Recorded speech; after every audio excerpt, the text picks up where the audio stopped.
Yo, what's going on, guys, man? I'm hearing that the joke Coach Roach. I'm just joking, man. The topic of the conversation, shout out to Freddie Roach, man. I love Freddie Roach. Talking about Abdul Wahid. Turns out this man is a changed man. Turns out this pub is growing up on us, folks. Turns out he don't really care about boxing and his boxing career. That's what you want to call it. And that dude's fugazi.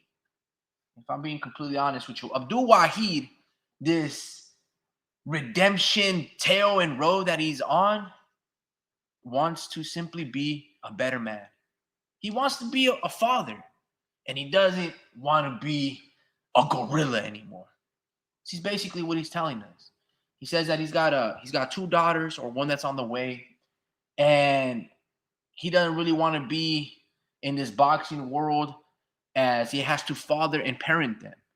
You see, because he doesn't know himself, or maybe he does know himself, but he can't separate the art from the artist.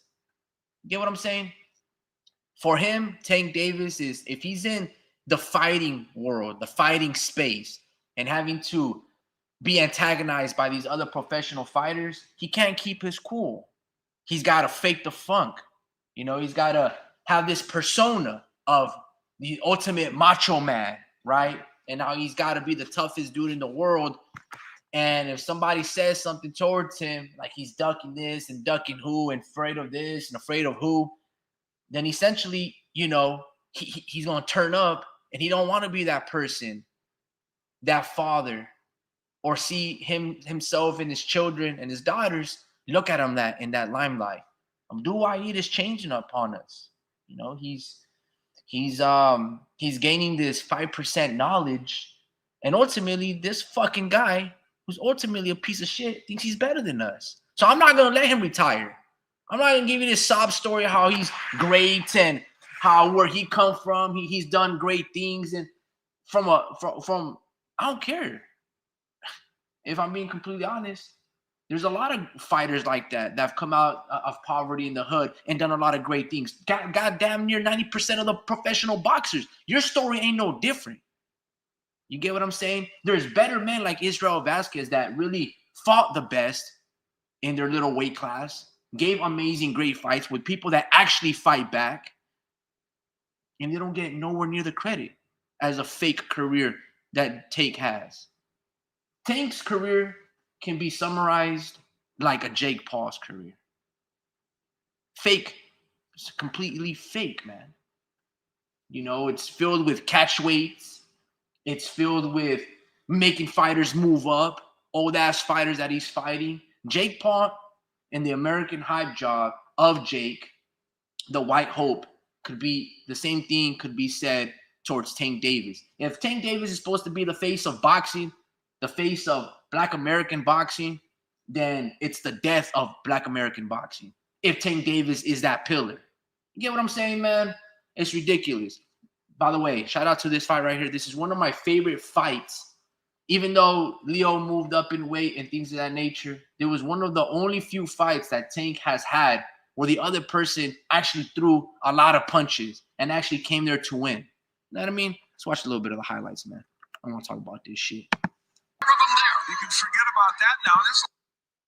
Yo, what's going on, Vince, man? Happy Wednesday to you. What's up, Ricky? Watching some Rafael Espinoza videos on his channel on YouTube. Yo, you talking about the professional fighter? He's got a YouTube channel? Let me check that out real quick. I didn't know he had a professional fighter. I think Jake Paul and his fake weigh-in, man. Rafael Espinoza. I'm gonna tell you, YouTube channel. Well, I didn't know he had a fight, man. I mean, a YouTube channel. Sean Seitel, Top Rank Boxing. Is his channel just Rafael Espinoza? Vince, also happy Wednesday to you, man. Happy holidays, season coming up, new year coming up. God, great things, man. It saddens me. It says, watch Visitando Los Angeles. Okay. Rafael Espinoza visitando Los Angeles. Los Angeles. Okay. Rafael Divino Espinosa. I think I found the channel. Okay, so 2 months ago, let's see, he's got un día de entrenamiento con el fanático del gym de Guadalajara. Okay, for sure. I did not know that he had, let me subscribe to that, man. Yo, shout out to you, Vince, for keeping me in the loop of things. Yeah. And he goes all over town showing his belt, visiting different places. And he talked to Leo Santa Cruz on a phone chat. Ah, for sure. Let me see if I can find that. Visitando Los Angeles. Let's see. So he's got, man, he's got 548 videos. Holy smacks, bro. Yeah, it's gonna be difficult. I guess I have to specifically look for that one, man. It says 10 months ago. Okay, so 11 months ago, Divino Espinosa desencampando, artículos de campeonato. Oh, visitando los. Okay, so the thumbnail is him in and out. Got you. I found it. All right, let me see if I can. I'll try to pull that one up. Yo, that's cool, man. Shout out to you, Vince. Appreciate you for keeping me in the loop that Rafael Espinosa has a YouTube channel. Look, man, topic of the day, it's going to be a couple of things, but mostly focus on Tank Davis. And I'm not going to let this dude retire, man. He cannot retire on that fake-ass resume that he calls a career. I just can't. Man, if we're looking at the screen, he's fighting Lamont Roach Jr. Look, I like Lamont Roach Jr. I know Lamont Roach Jr. But in this time and space where Tank Davis is at, bro, how you keep finding these guys? And why do you keep signing off on the contract? Do you have any say in your career? If you do, how you go from Lamont Roach, Frank Martin? I mean, even Hector Luis Garcia. I mean, these are good little fighters. You're not supposed to be fighting those guys. Those guys are essentially prospects, maybe champions at a smaller weight class, but what are you doing, Abdul Wahid, bro? This is the man that right here, he wants to be, look. For all intents and purposes, man, in terms of just outside of the sport of boxing, I'm glad that Tank Davis wants to be a father to his children and be a grown man. I salute to you, bro. But don't bring that shit into the sport of boxing. You see, Sonny Edwards, who just lost and was going to retire, he said the same thing. I hate it when these fighters that are young are talking about things like that. You're not supposed to talk about things like that. Sonny Edwards, right? He went on to say in his fight that he got blasted like in 3-4 rounds. After the first or second round, he was telling his corner, man, I don't want to be here. I don't want to be here, guys. And then the trainer was like, yo, bro, what the fuck are you talking about, bro? What are you talking about, man? You had one bad round. Get your shit together. This guy was like, this is not the time to have a mental breakdown. This is a time to fight. You signed a contract. You had multiple time, days, hours, minutes, seconds to pull out of the fight. And now you're talking like that in the second or the third round? What are you doing, Sonny? It was ridiculous. And here's Tank, right? One day this dude wants to retire. The next day this, and I guess you can say that's the sport of boxing. Sometimes you love and you hate it. I get it. When you're disgruntled and you have to cut all this weights, you know, you're not really you. You know what I mean? It's like that Snickers commercial, man. You're not you when you're hungry. It's true. You know what I mean? Like, I get it. But don't bring that to the press conference. First and foremost, you're giving us a fake-ass fight. You know, like Lamont Roach Jr. should be fighting Frank Martin. Lamont Roach Jr. should be fighting Rolando Romero. You get what I'm saying? Or Isaac Pitbull Cruz. That's who Lamont Roach Jr. should be fighting. He should not be fighting Tank Davis. Bro, Tank Davis owes us a legit bona fide fight that he hasn't had in a really, really long time, where we felt that there was a perceived threat in which he could potentially lose. You get what I'm saying? This dude has a Jake Paul career. It's fake. And we want to criticize Jake Paul. Okay, bet. Let's criticize him. Same thing could be said about Tank Davis, man. This dude will be forgotten. His career sucks. He doesn't stand for anything other than his pockets. He don't care about being a champion. He don't care about fighting other champions. He don't care about showcasing his skills against the best, against his contemporaries like Shakur, Devin Haney, Teofimo Lopez. If it ain't Ryan Garcia, you know, pulling all these strings, sucking himself down to all this weight, to ridiculous weight catches and all these things, Tank is irrelevant. This dude is nowhere in the face of boxing. I don't know how these reporters try to kiss his ass and be like, yo, what kind of sport would you do, Tank? Tanky, what kind of sport you do? Oh, I play soccer. Bro, you what? Bro, how you gonna retire, Tank? You have done nothing in your career, bro. If you're not fighting Pedraza, you're nobody, bro. You're nobody. If Ryan Garcia listens to Golden Boy and he doesn't succumb to the weight clauses, the rehydration clauses, and all these things, nobody knows you, Tank. You don't balloon 4 million, extra people on Instagram. That only happened because you beat Ryan. So shout out to Ryan for giving you all that clout. It's ridiculous, guys. And these reporters are just trying to like, Tank, you can't retire. Bro, you stole all of these fucking fights that you've been talking about that you're going to fight them. Oh, in due time. Oh, we'll go through that road. Well, how long? 2025, huh? 2025, we expect you to have 6 fights, huh? We expect you to fight Devin, Shakur, Ryan Garcia a couple of times. That's the only name that he dropped. And he's only wanting to fight Ryan Garcia to money. And you'll probably ask him to fight at 140, knowing damn well that Ryan Garcia can't make 140. Like, bro, move your ass up to 154, 147 and fight Ryan Garcia. You get what I'm saying? Tank's fake, bro. I hate to say it. I love him as a knockout artist, but I mean, a lot of people can probably knock out all those fighters that he's fought under their own like stipulations. Like, if I'm being completely honest, like, man, there's other fighters. Like, let's talk about Madrimov. Okay, the guy who fought Terrence Bud Crawford. Okay, after fighting Bud Crawford, supposedly he's going to fight Sergey Bohachuk.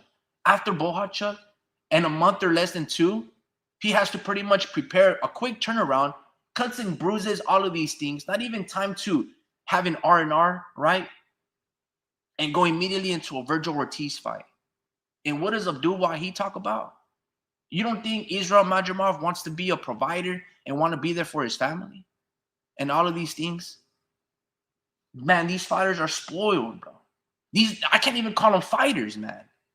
This is WWE shit. This is fake, man. This is fake. We're going to really let Tank retire?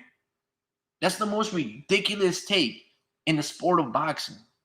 So here, let's talk about, man, Shakur Stevenson, right? Shakur Stevenson. This dude is fighting a prospect. A 20-year-old, 21-year-old Floyd Schofield. Are you kidding me, bro? Tank, you couldn't call out Shakur Stevenson, hand injury, year off hiatus, no tune-up, everything that you like to fight handicapped fighters. Shakur Stevenson's right there, bro. He hadn't fought in over a year. He's got a broken hand and another hand in which he can't even hit hard. You get what I'm saying? Everything that you tailor your career, Shakur right now fits that description. Go fight him. Shakur fits your job description for your next opponent. He's injured, probably can't make weight, is inactive. That's an easy knockout for you, Tank. Go fight Shakur. Floyd Schofield, man. We fucking... This is just ridiculous, bro. Absolutely ridiculous. And man, bro, like I'm a Tank Davis fan. I've only bought one of his fights, to be honest with you. The rest I stream because he sucks. You know what I mean? Like, in terms of recruiting, I ain't paying for that shit. But the thing is, man, it's like if people let Tank retire, it's the biggest fake ass career in the sport of boxing that fighters that are on the pound for pound list, like Canelo and Bivol, they actually rate this dude on their pound for pound list. Like, how can you say that he's got great boxing skills if he's not fighting the quintessential boxers? Why does this guy get so much praise? How is he allowed to even call himself the face of boxing? And if I was a New Yorker and I'm like, yo, bro, I'm the king of New York. You got like 50 other rappers already making diss tracks. Nas will make a diss track. Jay-Z will make a diss track. But everybody lets Tank get away with calling himself the face of boxing. For all intents and purposes, Artur Beterbiev is the face of boxing. And I guarantee you, Tank is going to be like, nah, he's just funny guy. He's funny. He don't mean nothing. Ryan Garcia pulled up to his fight after the Frank Martin performance, and it says, give me a rematch, bitch. It literally says on the back of his shirt, and Tank's like, bro, let's take a picture, bro. Fucking dude, what the fuck, bro? Disgusting, bro. And I was having such a great month of December. I don't even want to be acting like this, man. Crazy, man. Check my blood pressure real quick. Yeah, my pulse is good, man. And sorry, guys. I mean, I don't really like saying a lot of bad words, but this is the most asinine, ridiculous thing I've ever heard a fighter. And like, man, yo, what's up, Drew? Man, you here, man? Yeah, you are, man. Let me read a couple of his comments, Drew. Vince goes, I'm watching the one right now. Yeah, it's a hella sick video. I'm pumped. Vince goes, Tank will never be a boxing legend, 100%. I agree, Vince. I agree. It's ridiculous, man. And then the Mexican G goes, "Que hubo, mi gente? It's a shame. Tank is one of my favorite fighters, and he's looking like a chavala." Yeah, bro. Drew, am I wrong, bro? Am I wrong? Yeah, bro, you're wrong, bro. No, I'm just kidding. Man, like, am I being a little too harsh on Abdul Wahid? Because let me give you a little context. Maybe you've already watched all of the interviews that he's saying. So one of the reasons he's talking about retiring and probably retiring after 2025 or during 2025, who knows, man? Dude fights one time a year. Like, I mean, all intents and purposes, I think he's retired now. But this dude is saying that he wants to be a better father for his two daughters. And I guess the sport of boxing maybe takes too much time away from him to be there presently. Maybe he wants to walk into school, right? Maybe he doesn't want to act, like this big tough dude when he's just, he's just trying to be there, right? And because when you're in this world, like you know me, bro. Like in real life, I don't even talk like this. But for all intents and purposes, when it's a show, it's a charade, you gotta really put a lot of energy or else people are just gonna walk away, right? Let's say just for example, in this life. They might walk away because I'm screaming. But let me put it to you like this, right? Tank probably understands that as well. It brings that flame. And he's saying that he wants to go to therapy so they can basically make him soft. Bro, isn't that what Mike Tyson was doing? And he tried to be all this pacifist and smoke weed and be likable and personable. And that's essentially what Tank Davis is trying to do. He's like, nah, bro, I don't want to be a fighter anymore. I don't want to be this person. Oh, yo, War Speed, you got to hop in real quick so you can talk to Drew because the driver just pulled up right now, bro. And we got to make this safety deposit box, man. Hey, it happens. Man. I need you to bounce off some ideas off of me, man. Yeah, man. But keep going, man. Chop it all up. Oh, man, you set me up. Dude, it just happened like he's literally pulling up right now. Damn, son. Yo, Speed, you gotta hop on real quick, man. So I'm gonna. Hey, all you gotta do, Warp, just hop on, please. Yep. Just hop on right now, man, because But yeah, man, this whole Tank shit's fucking disappointing, bro. Like he's really supposed to be one of the faces of boxing, bro. Like that's a lot of money left on the table, bro. Like I know it's not about money, but and at the same time, bro, like I get it. Like when he said all that shit, like trying to use therapy to go, to get better, like for his girls and shit like that. Like I get it, bro. Like just because I don't know, like you're not supposed to be doing a lot of shit in training camp. And if you're really about that life, you're not supposed to do it even like outside of camp, like, and that's like, drinking and smoking. I know that's not part of therapy, but like, it's shit like that kind of, helps with the, with whatever he's going through, and when you said therapy, I'm like, what are you going through? Like, what is it specifically that you're going through? Is it saying like orthopedically, like, I don't even know how to say that, orthopedically, like just like on your knuckles and shit like that, or if like maybe because I heard his knuckles, or his hands break a lot during like fights and sparring and stuff like that, like, or he fractures it or some shit like that. So maybe shit like that, but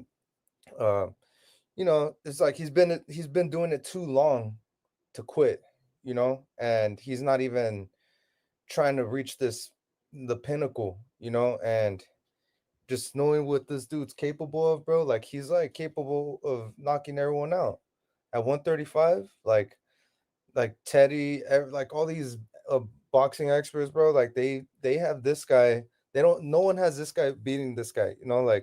Like there's no one in the world, bro, that at 135 that can beat Tank at 135. And and we want to see him move up and do all this shit. It's just that he's just talking a lot, man. He's talking a lot, and you know, it's it's saddening, bro. Like it's like, bro, I get it. You're supposed to be there for your girls and shit like that, and be the best version of yourself. But that shit's rough, bro. Like it's like, man, that's like millions, bro, that you're putting, that you're leaving on the table, bro. Like, there's still Devin. There's still, a rematch with Ryan. Um, and you got that. Hey, he's in the lobby, bro. But you know what I mean? Damn, that sucks. I can't put him out in the lobby. That sucks. Hold on, guys. But yeah, no, he's got he's also got Shakur.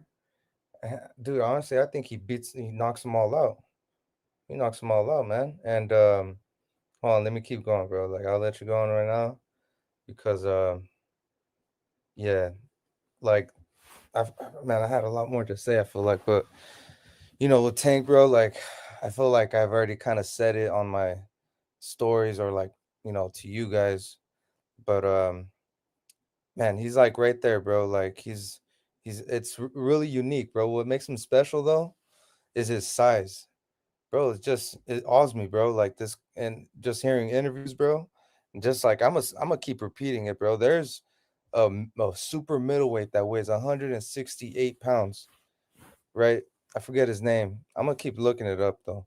It's on TPV somewhere, but there's a dude that walking around, or I mean, he fights at 168. That means he's walking around at 180. And there's even stories that this guy knocks out cruiserweights, and that's 200 pounds. This fool's 130. It's weighing in at 135. Like that's generational. Like he has generational power, is what it is. It's just that his resume doesn't match that. I mean, with names, I mean, he definitely got the knockouts. It's just that, his he's his power is generational, and you can't argue that. And it's just we want you to display that, like just do it, man. Just we don't like just get outboxed. We don't care. We want to see you have a puncher's chance. I don't care, dude. Just keep moving up and knock these dudes out that they say that you that's not getting knocked out. Like I think Tank can knock out a lot of welterweights. There's a lot of welterweights right now. Walking around at 180, or I mean not 180. They're probably like 170. 170 or around the 160. Um, and that Tank can fucking knock out. I think he can knock out Keith Thurman. You know, um, there's a lot of dudes out there, bro. Like Rocha, I think he would knock Rocha out. You know, there's just a lot of dudes, and there's still 140 pounders. So and he's shown us that he can box. Like he can really box. Against Ryan Garcia, this dude boxed, timed him up. It's like, do it again, please. Fuck, man. But you can't force people to fight. They got to be in the mindset. You know, and, and honestly, before I let you guys go, like I think this is gonna happen, right? I think this is gonna happen. He's gonna retire, right? I really do believe he's gonna retire like at the end of 2025, but it's only gonna be for a year, and he's gonna come back because I'm not gonna say why, but I don't want to say because of the money because he's well fed, but I think he'll have the hunger again. Um, Maybe if he doesn't spend his money, or if he spends his money like all crazy, then maybe he'll make a comeback. And if he does, there's no one in the world that can actually like come back the same after 1 year you know, of doing nothing. So yeah, it's just Yeah, it's just bad, bro. It's just bad. I really do believe he's gonna retire at the end of 2025, though. I believe him. Go ahead, guys. You guys. Mm-mm-mm. Damn, you guys. Damn, So that was all you were gonna say, or what? damn you guys. Is that all you were gonna say, Dream? Damn you. Nah, that's not all I was gonna say. You also said my uncle, who boxed professionally, was. I'm just kidding. Go ahead. No, no, no. So, good even fall, Dream. Good even fall, homie Ricky. Good even fall to one and all. El Pachuco, the Mexican G, Mr. Vince Vargas, and everybody out there around the world who's listening in or would eventually listen in to the homie Ricky podcast. I hope you are doing well of health and sane of mind. Dream, you and I, we have a personal relationship, right? We're friends, we're neighbors, we've known each other for a very long time, and outside of the homie Ricky podcast, me and you do engage each other in conversation about a lot of different things. A lot of it goes through Instagram, right? We have a lot of fun there. And yeah, so sometimes because Instagram is so much fun, Nah, I'm just because kidding. it's so much I'm just kidding. fun, Yeah, it is. we do tend to have too much fun and say things that are all said in jest. So if I said something about your uncles, you know that I was messing around. Yeah, But no, I'm just kidding. I didn't say it. yeah, but you did say one thing that I was quite serious about, and in fact it seemed that you were quite serious about, and this was this lament that I sensed on your end No, about the news that. no, it was semantics. You're arguing semantics. That's what it was, Yeah, and yeah, I yeah. was. Well, so we were arguing semantics about. Well, you got me. You got a touche moment on me about some incomplete sentence that, of course, lent itself out to attack on my opinion, which of course I do concede. You got me there because I used the same excuse, right? I used the same reasoning for my favorite fighter, Vasil High-Tech Lomachenko, that I used against Gervonta Tank Davis or What Abdul was it again? Wahid. I don't know, something about Lomachenko is what matters is the fights, Oh and no, what matters okay. is being competitive. Right. No, this And is what I said though. This is how it started. mhm, I said, uh, fuck. Okay, I said he just needs to fight Shakur and Devin, mhm. go amongst the greats. You said all-time great. Yeah, that's all time, right?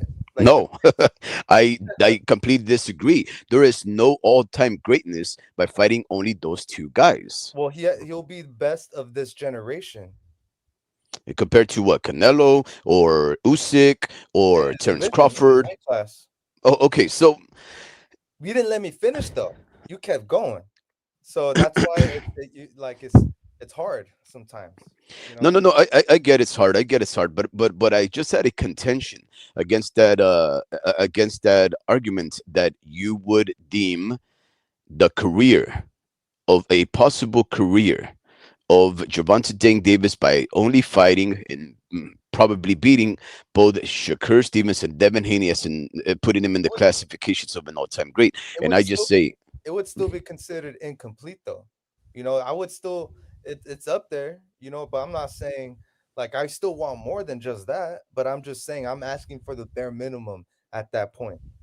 yeah. So, and that's the thing, though, Dream. What I was trying to get at, right? The bare minimum is not enough to call anybody an all-time great. It's more than just the bare minimum. It's in fact the maximum, and more so, right? We have to look into the history to be able to compare what an all-time great is. And we should not water down the definition of what an all-time great fight should look like just because we may be living or may not be living in a mediocre age of boxing. Which I don't think it is mediocre. In fact, I think we are living in one of the modern golden ages. And one day we'll look back at this era of boxing and we will realize, man, we were absolutely spoiled. We were just looking at the sport with jaded eyes, We were looking at the sport, whether biases, personal or otherwise, because we had access to these fighters through the social media and all these other platforms, right? Ways that we did not have access to attain the attention of our favorite fighters. Now we do. And now, because a lot of the information that's out there that is being reported on our fighters makes us form these opinions that we otherwise weren't privy to back in the 70s, 80s, 90s, right? Back then, we just saw these fighters, we saw who they were fighting, we saw how they fought, and we gave them credit. Now, a lot of the times we give credit or the opposite, discredit to fighters on what we know happens outside of the sport of boxing, right? So sometimes we do have to just step away from the static, step away from the news. In fact, step away from the sport and come back reinvigorated with open eyes and a bushy tail and say, what is the sport up to?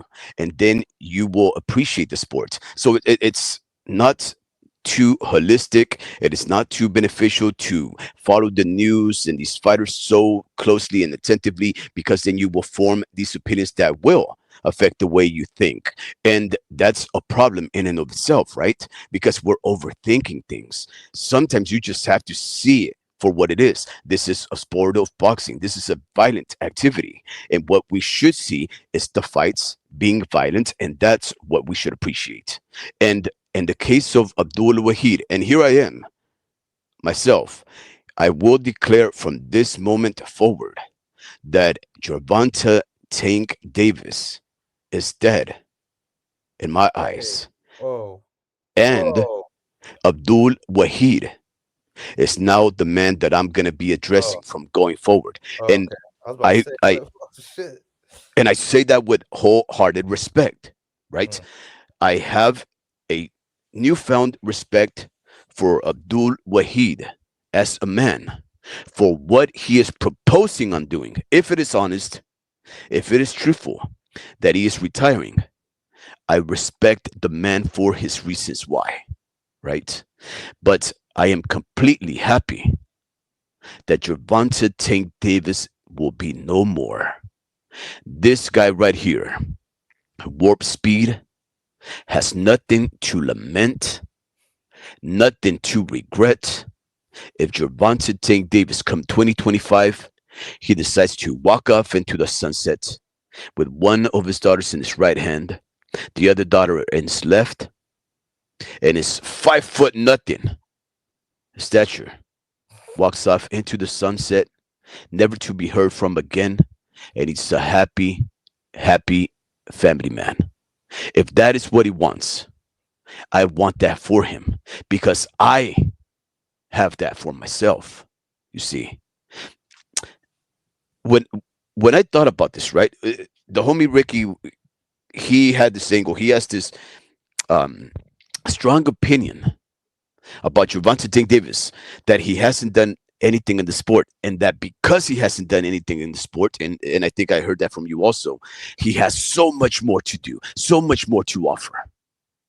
But if I'm not mistaken, Dream, and you too, homie Ricky, and everybody here that's listening in, if I'm not mistaken, we've been waiting for those moments from Gervonta Tank Davis for almost a decade, and it's never come. The things we've wanted to see from the guy, he's never offered us. It has been a very expensive, disappointing venture to follow this man's career.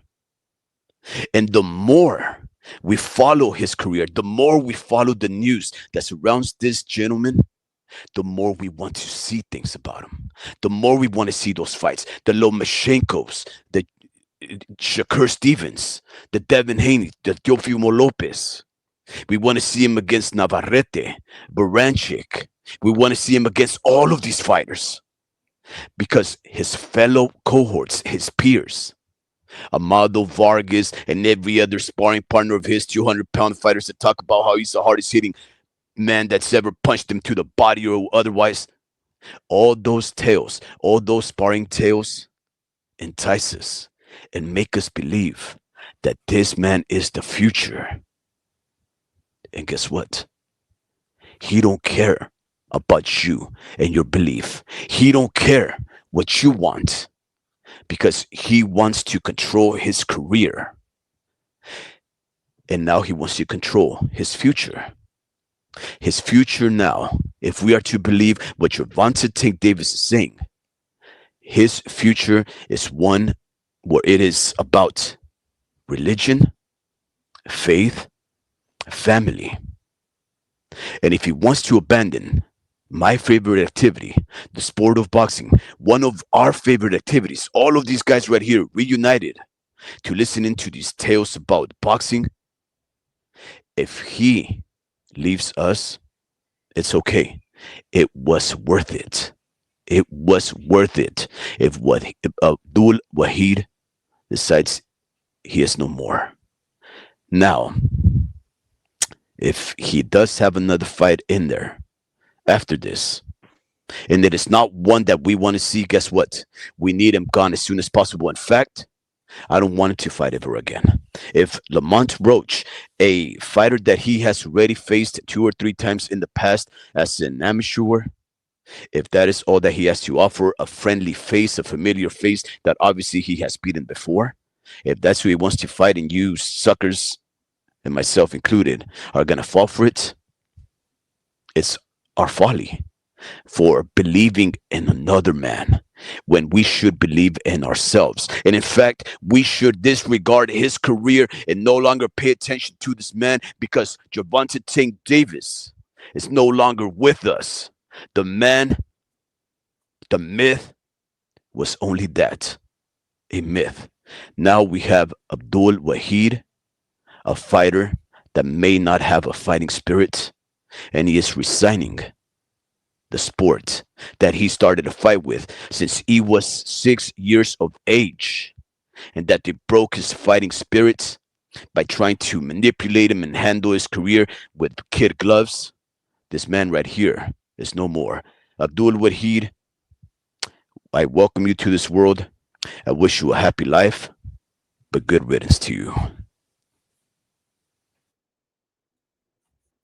Yeah, man. Honestly, now that you point like you said it a certain way that I kind of didn't like look at it like that way. And that's we don't have to deal with this BS anymore.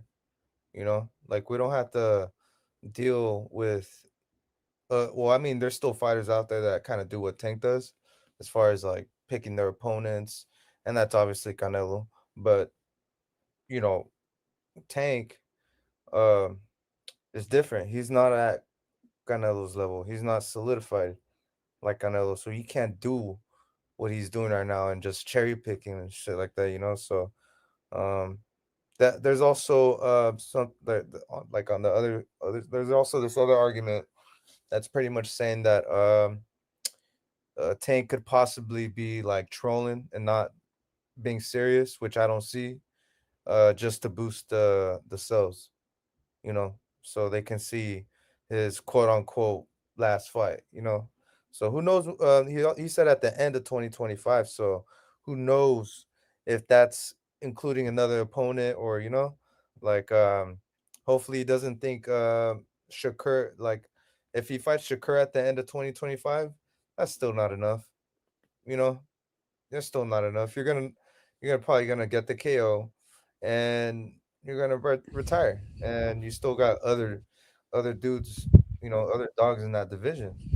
So honestly, you know who I want him to fight? I want him to fight De Los Santos so bad, just because Why? I just envision certain things happen. Like I know he's probably gonna knock him out as well. But or he would, I mean, but I like his style. I like his athleticism. Like he has a good shot at beating Tank. I don't know. That's just what I see, but that's just me picking an opponent because in my head, I'm like, dude, no one beats Tank. Nobody beats Tank at 135. I think I would disagree with that. I think that and a lot of people actually think that Shakur would beat him. I don't think so. I think just on styles itself, you know, it would be a very potentially very boring fight, right? Two counter punchers, two very cautious fighters. In fact, Kurt Stevens much more cautious than Gervonta Tank Davis. At least Gervonta Tank Davis can get hit only insofar as he'll let you to take you out. I won't discredit Gervonta It's a Tank dangerous. Davis. It's a Yeah, dangerous fight for Tank. well, it's a dangerous potential loss, but it's not dangerous as far as physicality, right? But we're not talking about Gervonta Tank Davis now. We're Well, talking about Abdul Wahid. yeah. Oh, okay. Yeah. And Abdul Wahid is another individual now. He's a man that he has, if we are to believe what he says, and I take a man at his word until proven otherwise, and he has proven otherwise, but this is again a different individual. This is a clean slate, right? This is a man of the faith who wears the rag of the Muslim. The Muslim religion is very strict, so I hope that he is adhering to those strict guidelines of that faith, so that I can believe him again. That's why I'll give him that consideration. But this man is a man that has one foot out the door. And the one thing that a champion has to have in order, or any fighter, it has to have in order to be competitive, and especially if he wants to be a champion, is he has to have a champion mentality. He has to have a killer instinct. He has to have a fighting spirit. And Abdul Wahid does not seem to have that. In fact, everything that he's been saying in that presser, and especially in the interviews afterwards, is that he doesn't think Shakur Stevens has done anything in the sport, that Lomachenko hasn't done anything in the sport, that all of these fighters haven't done anything in the sport. So there's nothing that they would add to his career, right? And we know that's BS.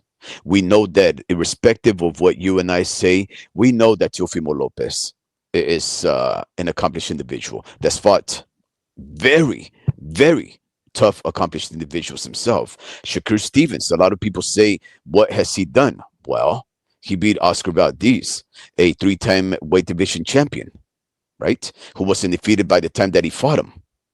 Like, why is that not a notable accomplishment? Robse Conceição, an Olympian, right? Who has become champion maybe on a very controversial win, right? Against Shaki Foster or whatnot. But nonetheless, these are very good names to put on your record, right?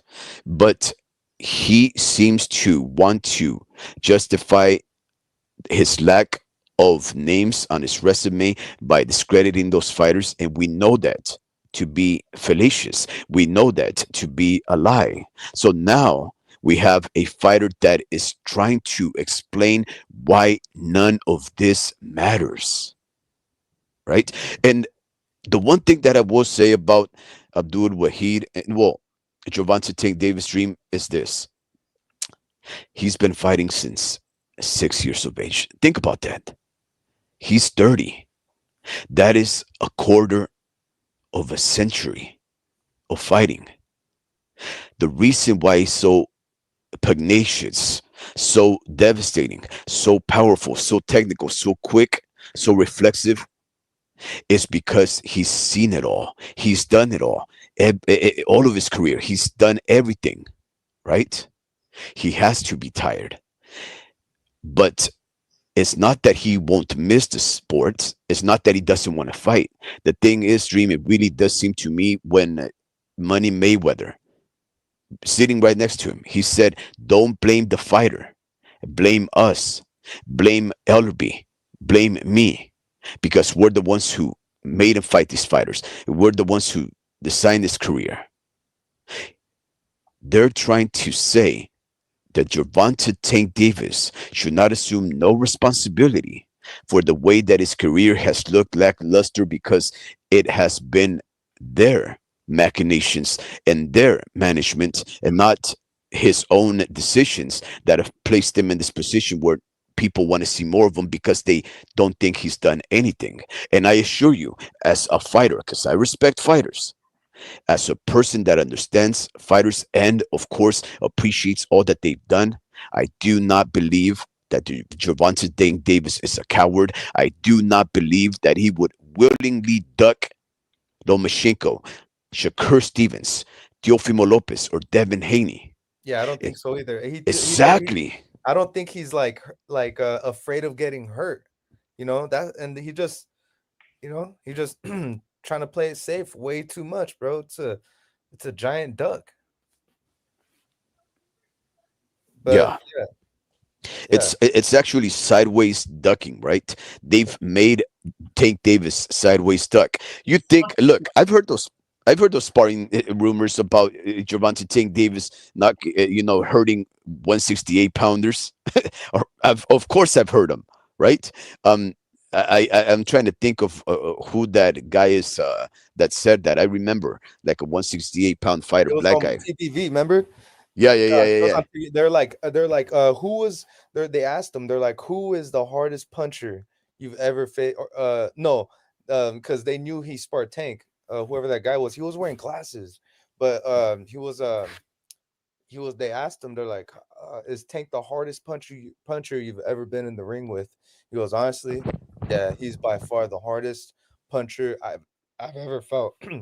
Like, Mhm. nobody is explosive as I've never been in the ring for with such an explosive ass dude, and the dude, Incredible. yeah, and he said that his defense was really good. And I was like, damn, I didn't think of that. I was like, shit.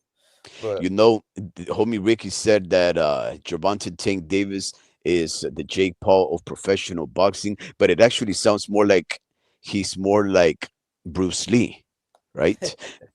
No, Hell, really. No, no. Well, look, that's listen. different Do you though. That's guys know different. that Bruce? Well, Bruce Lee was never a professional fighter, right? Yeah, nah, he wasn't. That why are you comparing them then? Because because there's so much mythology, so many fantastical stories said about Bruce Lee that But make you him see, grander than he was. this what's on the screen right now. What is Like, that? that knockout. That's what it was. You see that knockout that Tank did, bro. No, I'm trying to Like, look at it. There's nothing on the screen. well, yeah. There's one on the screen on the, Well, I right. want to see it. Homie, can Well, you play that? huh? But yeah, no, Bruce Lee ain't knocking no one out. Like, this guy turned off his water. No, no, no. But I'm not. wait, I'm not wait, saying. I'm no. not saying the power. I'm saying the stories, the tall tales told about Bruce Lee are the same tall tales and imaginings that a lot of us boxing fans have around Gervonta Tank Davis. Oh, this devastating knockout puncher. Oh, his name is all in the name. His name is Tank. There's a reason for that, right? And what I'm trying to say is a lot of it has been a myth. A lot of it has been fairy tales that we've been telling each other, Yeah, similar to Bruce Lee, right? They'll live they'll live within our imagination right. about the stories, not so much what they actually done. Dude, honestly, I think maybe the right guy at 140. Like, he'll beat a lot of 140 pounders, but I do feel like maybe like a Elin Baro would get Tank problems, you know? Um, Mhm. and I was also thinking Matias. But I'm just thinking 140 pounders, that actually have like, I'm gonna tread lightly when it comes down to 140 pounders, but I'm gonna still Mhm. say Tank would actually come out as one of the one or two number one or number two guy in that division, but I think that if you're a chinny ass dude like JC Ramirez, you Mhm. get knocked out, you're getting fucking knocked out in the first round. But go Well, I ahead. don't know about calling JC Ramirez chinny. I mean, he only got dropped by an undisputed champion Hold on, Rick, hold what do you on. think? Rick, what do you think? who You had think knocked Tank out can knock him out? everybody. You think When Tank can Tank, knock out JC? yeah, yeah. So Tank, here's the thing about Tank, Dave. Whoa, who was there?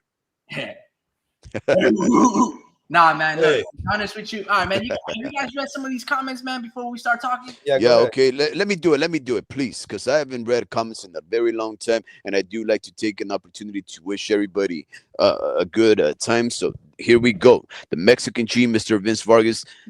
Man, I've missed so much, but I guess I'm just gonna start reading from where I can see them. Mexican G says that kid looked up to Tank and Tank told him to quit boxing and do soccer. I don't know whether you're talking about the Mexican G, but I believe it because the homie Ricky said the same thing. Um, the Mexican G says, "Cubole." El Pachuco says saludos, un abrazo para aquel rumbo. El Pachuco, I told el Pachuco is because he said un abrazo, compa. Ahí la llevamos, ojalá que te encuentres bien. And Dream says we got to do a 10 count for Israel Vasquez. And yep, absolutely, we will do that. I will get You want me to get it or you have one? First time me trying it, but you've done it before, so Yeah, I and when I guess. did it, it didn't come out good because it was Uh-huh. actually one of those Okay.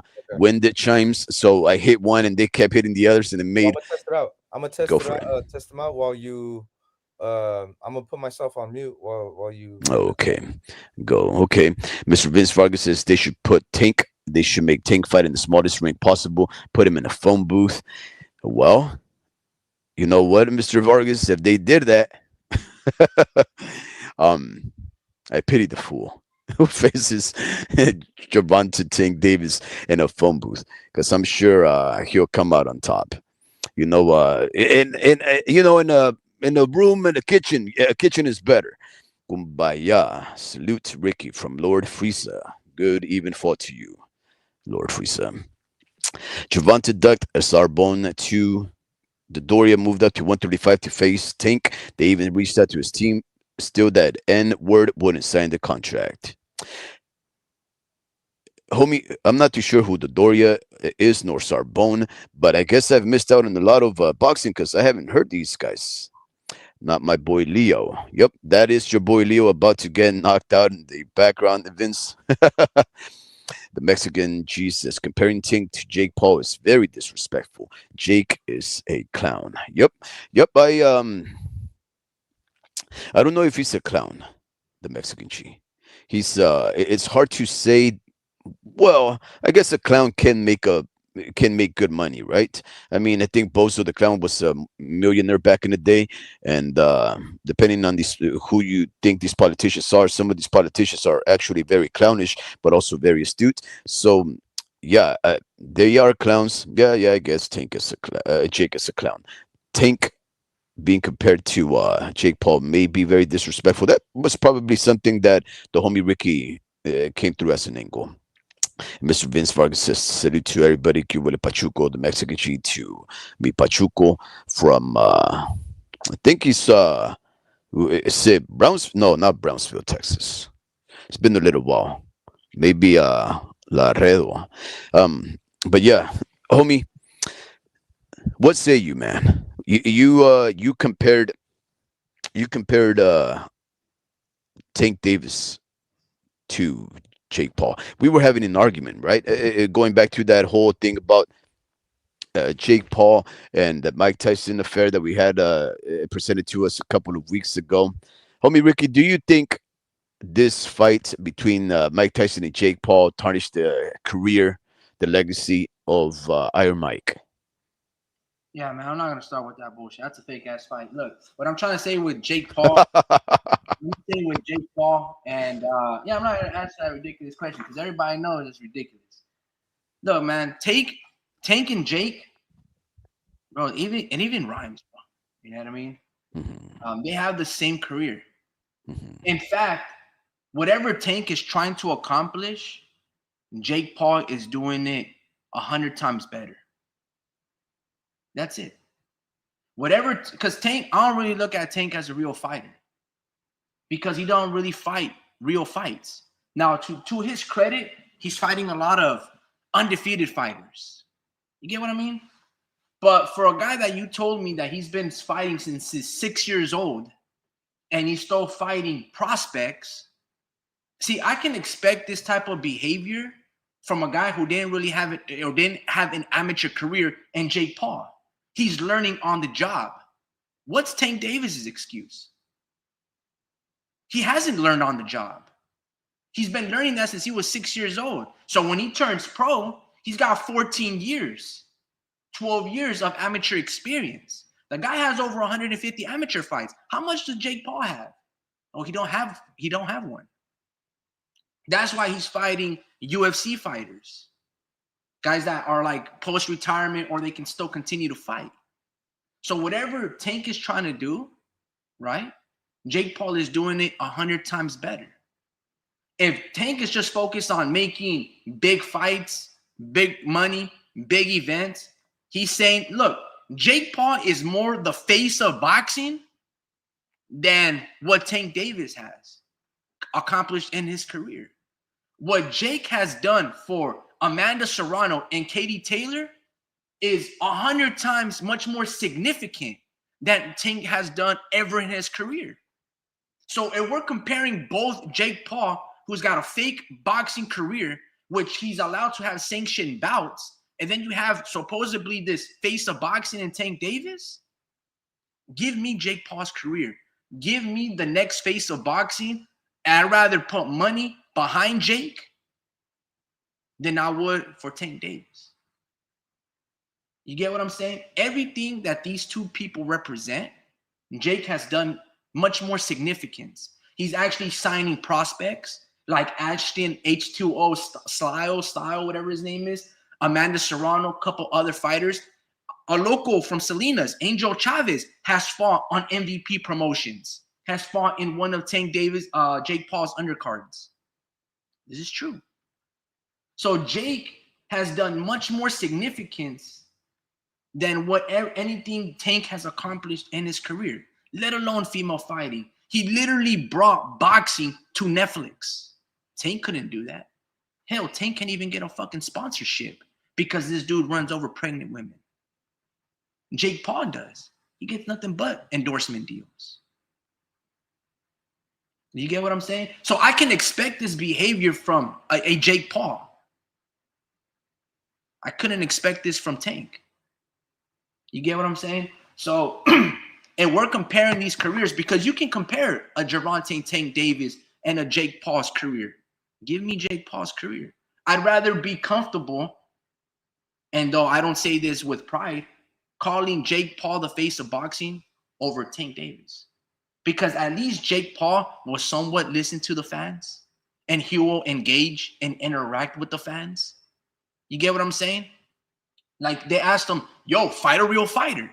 So he fights the nephew or the cousin of the heavyweight champion Tyson Fury and he gets outboxed. Like we all know that's going to happen. But he still carries that knockout power, challenges himself by fighting an actor, right? And he drops him. We've been asking for Tank for 10 years, it feels like, to fight Teofimo Lopez, to fight Shakur Stevenson, Devin Haney, all of these fighters, Ryan Garcia, under fair clauses and fair, like a real fight. We don't get that. So that's why I compare the two, because these guys are much more similar than they are different. Fake careers. If Jake Paul retires, no one's going to really care, right? Because we know what it is. See, Jake has exposed what the true face and has revealed the true face of boxing, right? And whatever criticism people have towards Jake, that energy should be extremely directed towards Tank Davis as well. Because Tank Davis has a huge responsibility to uplift Black American boxing, and he's failed to do so. Because if we look at Mike Tyson and what he represents, knockout artist, supremacy, right? All of these things. Don't care about height. Tank Davis is that guy. Short, knockout artist, does all these great things. So he had a huge responsibility. And he goes, I don't care about it. I don't care about that, guys. He doesn't. If Tank was, whatever, man, there's just so much to say when it comes down to Tank Davis and the way he's maneuvering. Now, I'm going to say this. Drew asked a question about, and he was naming of 140-pounders like, excuse me. He's naming 140-pounders like JC Ramirez and Subriel Matias, Leon Paro. This is where I'm at with Tank. I believe Tank can almost beat all of those guys at 140. I That know wouldn't be that he can knock out Jose Ramirez. He might even knock out Arnold Barbosa with a body shot. Hell Probably yeah. knocks out Leon Paro and all of these dudes, Subriel Matias. The problem is he won't step into the ring to prove it to become undisputed. He had an opportunity with Josh Taylor, with Teofimo Lopez, with all these other fighters. And no, I'm going to fight Frank the Martin, the Ghost Martin. Yeah. I mean, think about a guy who everybody reveres him and puts him like Canelo. These guys put Tank's skills on the pound for pound list. And the thing is, it's a disservice to the 10 fighters that actually challenge themselves, like you, Canelo, like you, not even Bibble, because Bibble don't even move up in weight. He don't put his skills up against the best. Has Tank Davis ever fought a Miguel Cotto? Has he fought a fighter like Triple G? Has he fought a fighter on the pound for pound list? A unified champion? Has Tank Davis accomplished any of these things? No. Putting Tank Davis on the pound for pound list is like putting Danny Garcia because he can knock out Rod Salka. Bro, this is the biggest cherry in the world. This is the most scared fighter in the world, Tank Davis.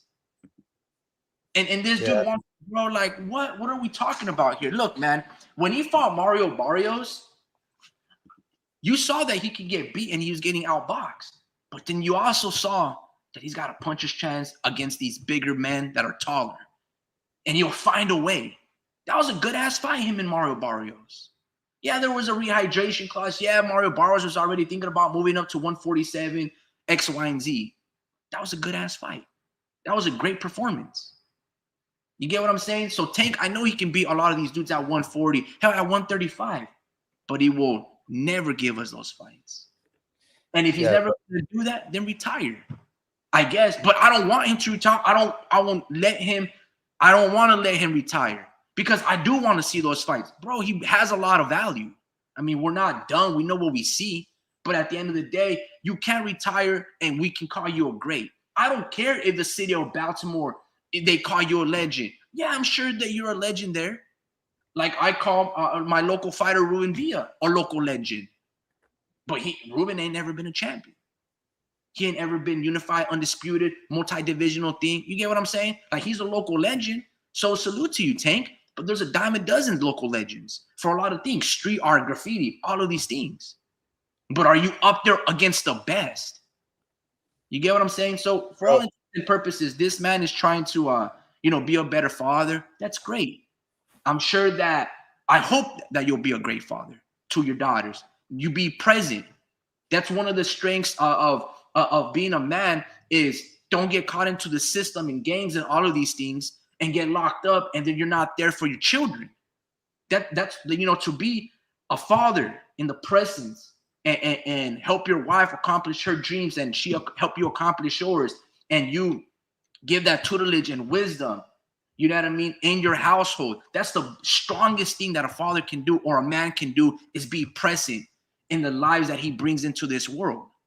Because Tank has been given many chances in life because he's rich, because he has lawyers. If I ran over a pregnant woman and I was intoxicated, I'm doing 5 to 10 fucking years.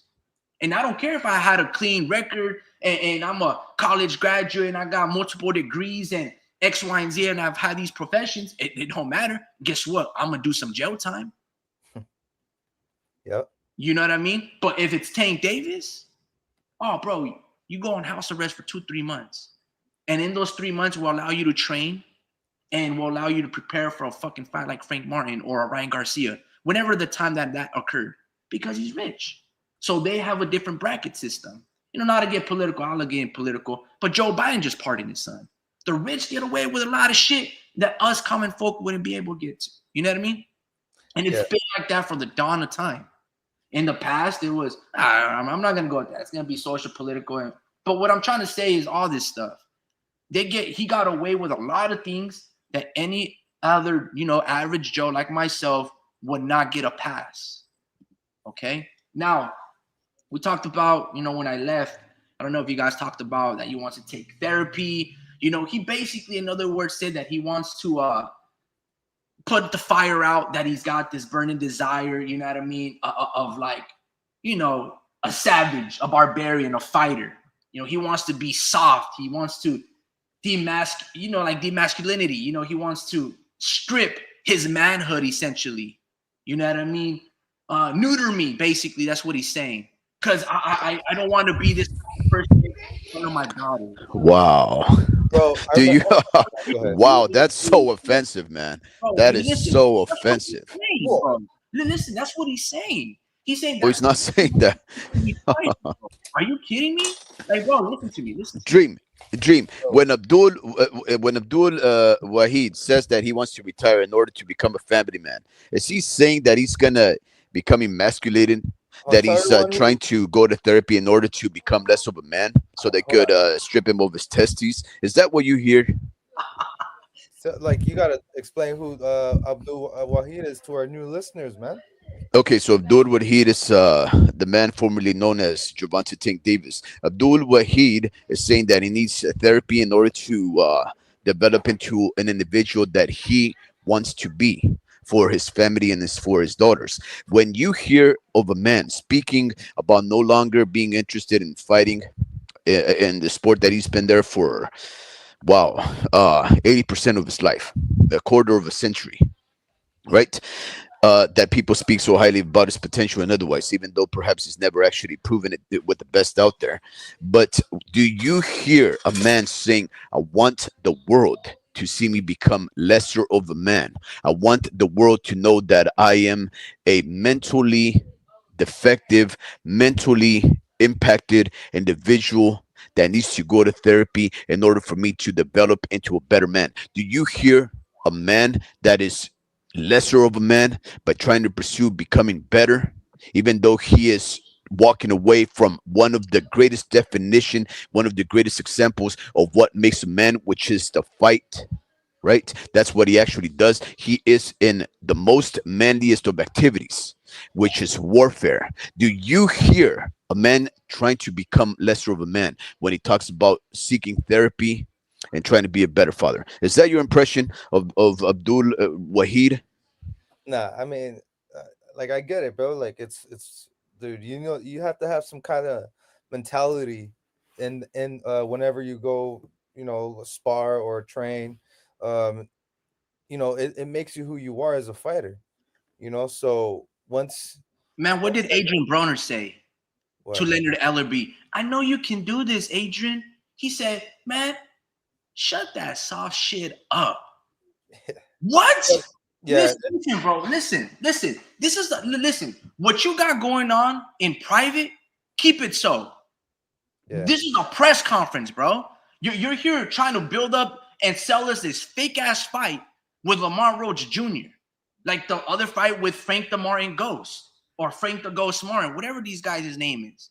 You've been fighting for a decade, pimping out the system, not fighting real fights, and you want to talk about diffusing this flame? Bro, stop it. Stop it. You see, these are the real questions for Tank Davis. You get what I mean? Look, like I said, there's a time and a place for all that. There's a time and a yeah, place for that. That ain't that place. You right. know what this looks like? Because Tank is all about his money. Why can't I look at it from a cynical standpoint and be like, I don't believe you, Tank. I think you're saying that you want to retire because that's going to make headlines. Because before you said all of this, you said that you don't really care about being a champion. You don't care about legacy. You don't care about fighting any of these dudes. All you care about is the money. So then, hey, guys, I'm going to retire and do all these things. Can I be cynical? If everything in your career is all about money, why isn't this retirement talk about it the same thing as that? Now you're trying to pander to our emotions and feelings. This same dude that's barbaric, that is the stone cold killer that runs over women, all of a sudden now you want to do all these things in this moment where you have to sell the fight and I'm supposed to believe it? I'm Yeah, supposed to show compassion to you now. Is that what you're telling me? yeah, So I'm not saying that he's not a warrior and a soldier and all of these things. You know, you want to be like, nah, Rick, you're being very hard. You're being very difficult. What can you equate and give me an example of a soldier seeking therapy after all this trauma? Yeah. I'm not trying to equate that. I'm just saying it's fake when it comes down to Tank Davis because I don't believe him. I don't believe you. And I that's don't okay believe. though, and that's okay that you don't believe him. I don't believe you. I don't believe Tank. You see what I'm saying? Because he's saying See, he's gonna do all of these things, and he never does it. And this is the yeah. thing. It's So like he's trying to hold the fire that's in him, and it's just too hot. You know, like and you got to be able to, that's what makes a champion is handling managing both. I get it, but I mean, it's like like you don't know what he goes through, so I don't want to say nothing much yet. But yeah, I like he's in silk sheets now, so I mean, like I agree though. Like you said, best like there is a time and a place for all that shit. You're supposed to do that in the off season. Like yeah, I agree with like you need therapy. You need like you do need therapy, bro. You know, and that You would ever help seen a The lot. Sopranos? That would actually, honestly, that would You ever actually. seen The Now I think, Sopranos? What does Tony Soprano always say? What happened to the quiet silent part? Everyone, my emotions, this, and I need yeah, therapy, this. Man, what did Adrian Broner say? That yeah, should but be look the at title of the video. Man, see, but you guys are hold on, hold on. so. Well, huh. stop But it, there's a bro. thing with Stop Tank. it. There's a Man, thing with Tank, like becoming a better you would actually make you a better fighter. It would make you a better father.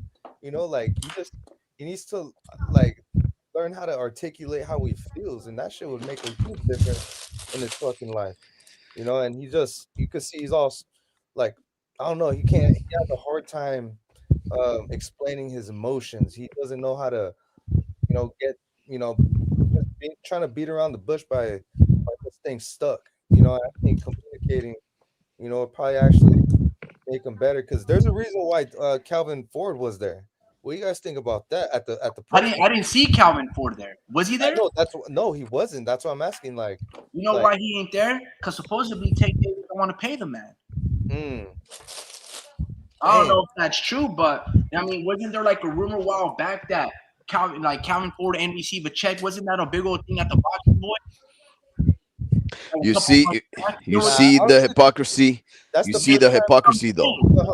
That's the first time I heard. Dude, honestly, I don't think they really beefing like that. I think it's more of a like it's just a mutual respect thing. Like they're just all right. You're not paying me, then it's all good, And he wants to get there 4 hours late. That shit's insane, You So see, I don't let's think I just can't. listen to the hypocrisy I think about it's just everything, right? You good. guys don't. You guys say there's a time and a place for that, right? Which is the outside, the sport, all of that other stuff that you guys don't want nothing to do with it, right? But here you guys are talking about Calvin Harris and his personal beef with Javante Tank Davis. That's none of your business. That's outside the sport I shenanigans. didn't bring that up, Drew. Wait up. It doesn't matter. You know well about it. You know so much about it. That's why you even know about it. I didn't even know nothing about that because I'm trying to see the fights. I'm trying to keep it simple for you guys, right? I'm trying to say, No, you're and not. I'm trying to. Yes, I am, because you have a whole different way of looking at the world. You say you don't want to hear Javante Tank Davis talk about losing, talk about quitting, talking about being a better man because there's a time and place, right? And I'm telling you, No, this it's is the because perfect. there's This a lot is of the things perfect time and place. that This he always is the perfect. Listen, this is the reason why you guys don't know how to approach things right. Oh my That god. was the time and place for you guys to hear that. Why? I've Because now you guys know that this guy, because you guys are betters, right? You guys are people that like to bet, right? So I this am. is the kind of I'm a yeah. It's so is homie. You guys should take this information and use it productively. We have a fighter who no longer has that fighting spirit, who's 1 foot out the door. What do you start doing? You start gaining more odds in favor of his opponents because the mentality is not there. See, this is the way that you're supposed to use technology. You're supposed to use the access you have to information now to start making and forming better opinions than you have before. For example, you guys don't want to hear about Javante Tank Davis quitting and being a better man and trying to raise a family and being a man of the faith. You know why I want that? So that you guys, the world at large, the boxing fans, quote unquote, boxing fans, when they're fan of man, maybe now they can start thinking, why am I following this guy? He's 1 foot out the door. I'm never gonna see the fights I wanted to see of him.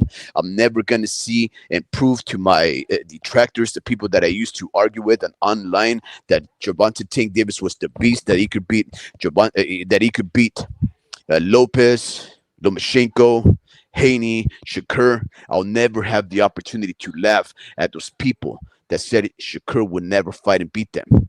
Right? This is what you need to hear, boxing world, in order for you to turn your back on Gervonta Tank Davis and accept Abdul Wahid, your savior, your boxing god. What are He's you no more. You should abandon the man now. Save yourself $80. Don't watch his fight in March. Make up your mind right now. The man that you thought was, he is no more. But see, you guys don't see it like that. See, I'm using that information to say goodbye forever to Gervonta Tank Davis, and I'm saying salutations to Abdul Wahid. And you guys are looking at all around and saying, "Oh, this is not what I want to hear. This is exactly what you want to hear." In order for us to move on past this, which is what I propose to do. I propose that we should talk about something else besides Gervonta Tank Davis, because the man is dead. To me, Abdul Wahid is the man that I want to talk about right now. Okay. wait, before you talk about Abdul Wahid, I'm not done talking about Tank. I don't want to Well, talk I'm done talking about him. I'll hop off right now. I don't want to talk about I don't want to talk about Abdul Wahid because I like Abdul Wahid. You know what you're saying? That's great things, man. You Okay, know, read the comments first, and I want to talk we'll talk about about Abdul. Destroyer. I have a problem with Tank the Destroyer, not with Abdul Wahid. Tank the Destroyer, right, said he would give us George Cambose's fight for free when he upset Teofimo Lopez. Man, I'll fight that boy for free, and I don't care about them titles. That never happened. He said that Devin Haney, after he beat him, that he would beat Devin, all of these things. That never happened. Shakur Stevenson, never happened. Teofimo Lopez, never happened. All of these things. He does not get this pass, bro. In this time and space, he does not get the pass. You do not get to play with compassion. I don't even follow Tank's career. I like his career just because everybody talks about it. I like him as a knockout artist. Who don't like knockout artists? But I have a problem with amongst his contemporaries, his peers like Canelo Alvarez, that even rate him on a pound for pound scale. Here's a guy, Canelo, right, that you've done 4 or 5 divisions, 4 or 5 division champions, 6 weight classes, right, from 140, 147, 154, 160, 168, 175. And here's Tank Davis, has done nothing, and you want to compare him up there with his skills in regards to your skills and your accomplishments? Tank has no merit. He has no standing. You don't think Canelo, being a pro at the age of 15 years old, also probably fighting at the age of 7, you don't think that he's gone through some shit? You don't think that he sought out religion when they kidnapped his father, his brother, the cartel, and he somehow negotiated with them, got his brother to safety, and he still went on and kick ass? I guarantee you, Tank ain't never been through some shit like that. Bro, Gervonta, oh my goodness. Do you know anything about Bodymore? You can be an Abdul Wahid sympathizer. That's all good and candy. But I'm talking about Tank, this fighter. You can't sympathize for that man's career. It's on par with Jake. It's fake. But at least Jake don't hide it. He shows you the curtain. He shows you what he's doing. But then here's Tank trying to mask himself as a real fighter and also a fake one as well. But he's trying to tell you that, man, I'll beat all those dudes. It might be so. But they could also beat you too. And there's a reason you don't want to fight them without all these stipulations and catchphrases and all these things. Because Ryan gave up all those clauses. That dude looked like, I'm going to just hold my tongue on what he looked like. But, he looked like he was in a camp where they were malnourished and you can see their bones and all the things. That's what Ryan Garcia looked like. And that's only the conditions that you were willing to fight on, Tank. I don't got nothing to talk about Abdul Wahid. If you want me to change man all these things, I'm talking about Tank's career. And I can separate the two and differentiate the two. Because Tank says he can't. That's why he needs all this aid and therapy, because I need you to remove Tank the Destroyer so I can be this changed human being. This is the metamorphosis of man. from Cocoon, right, to Butterfly and all of these things. That's Tank. I respect that. I mean, that's Abdul. I have nothing to say about that. Long overdue. Congratulations. But in this moment in space, when you're trying to be cynical and tell me all you care about is a bag, and that retirement to me just sounds like a headline. And I feel that that's been true to his nature as a pro fighter because he learned from the May Vinci Code and Floyd Mayweather that all he cared was about money. That's his number one influence. Every single fight, he has the same trunks as Floyd. If he's going to go with the black and gold or black and orange cheetah look, if he's going to rock the on a Mexican Independence Day fighting the Mexicans, as you see right here in his trunks, the green, white, and red, everything about that, I can be cynical about it because that's what his career has planned out to be. He's a businessman. So I'm not. So you can go ahead and talk about all these things, but nah, man, you just can't give that man you can't give Tank the Fighter a pass on nothing. That's what I'm saying.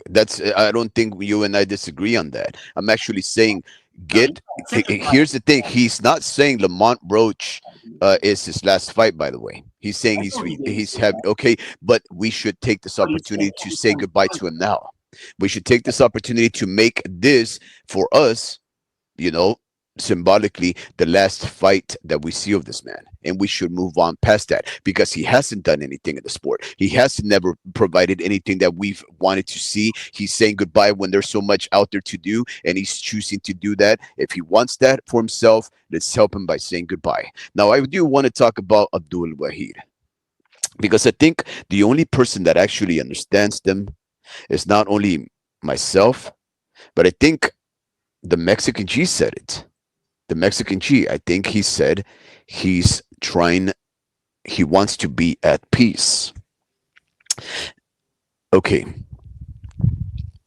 Just last week, we celebrated Thanksgiving. For the most part, I'm not too sure if all of you guys celebrate Thanksgiving or not, but I hope that if you do, that you had so much to be thankful and grateful for. I sure had a splendid time reunited with family, had a feast. Ladies and gentlemen, when I tell you that it was a feast, a cornucopia, a bounty of edibles and food stuff, and everything was harmonious, I do not lie to you at all. I had an opportunity to have 2 Thanksgiving, a very intimate, personal family one, and then one that included my extended family. I have so much to be thankful for, right? But that was not the case when I was growing up. As a teenager, I had so much angst. I had so much depression. Thanksgiving and even Christmas would depress me so much. Why? Because I had something good. I had a family. I had room and board. I had shelter. I had food on my table. And as a big hippie, peaceful, peace-seeking individual that I am, I know someone out there in the world did not have the same things that I did. Because I had it better than them, I would hurt inside because I wanted people to feel the happiness, the protection, the shelter, the nutrition that I had.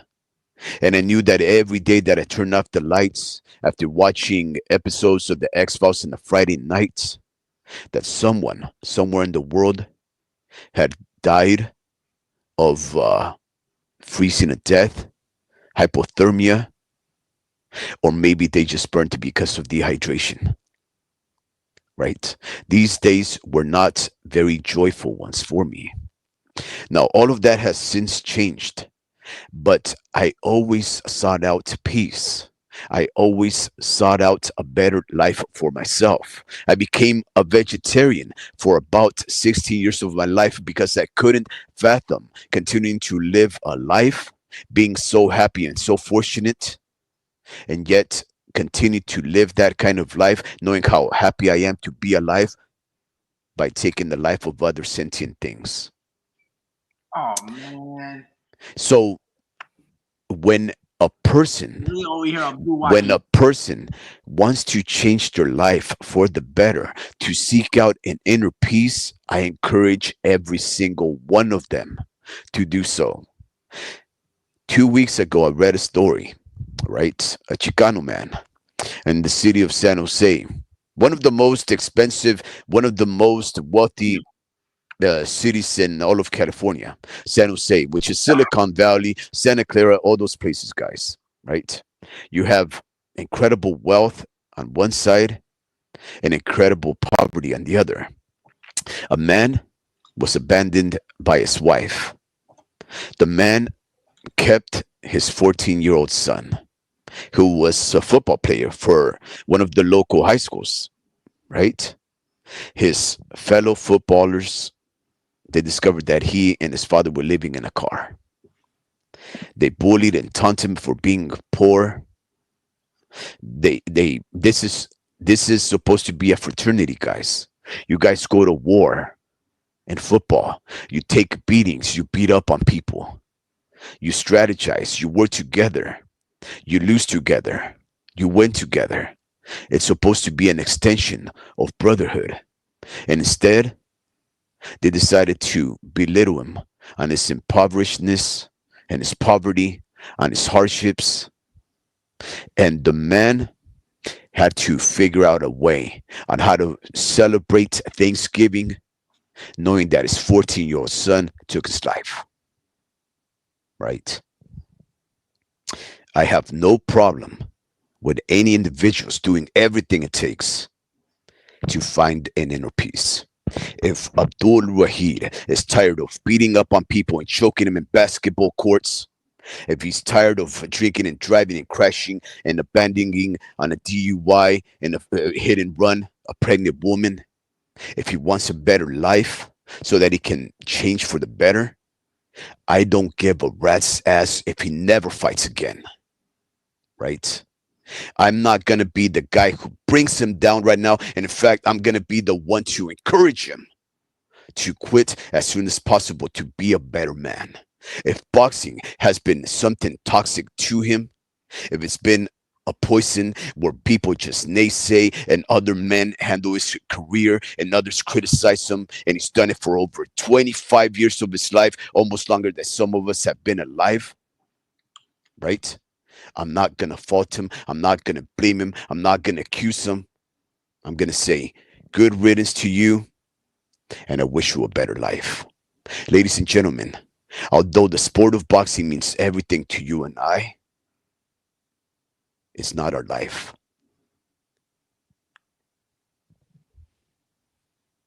There was 5 people that left while you're giving that sermon speech. Because you know why? You know why? Because this is philosophy. That's why. Because Tank, this is life. because Tank, this is not what they want to hear. This is a boxing platform, man. We talk boxing here. What you do in your But I'm trying to tell you, Tank does not exist anymore. What is it that you guys don't get? We talk about you, me, and the people in the panel and in the chat. We talk about that. And then we talk about these fighters. But we talk about the fights, man.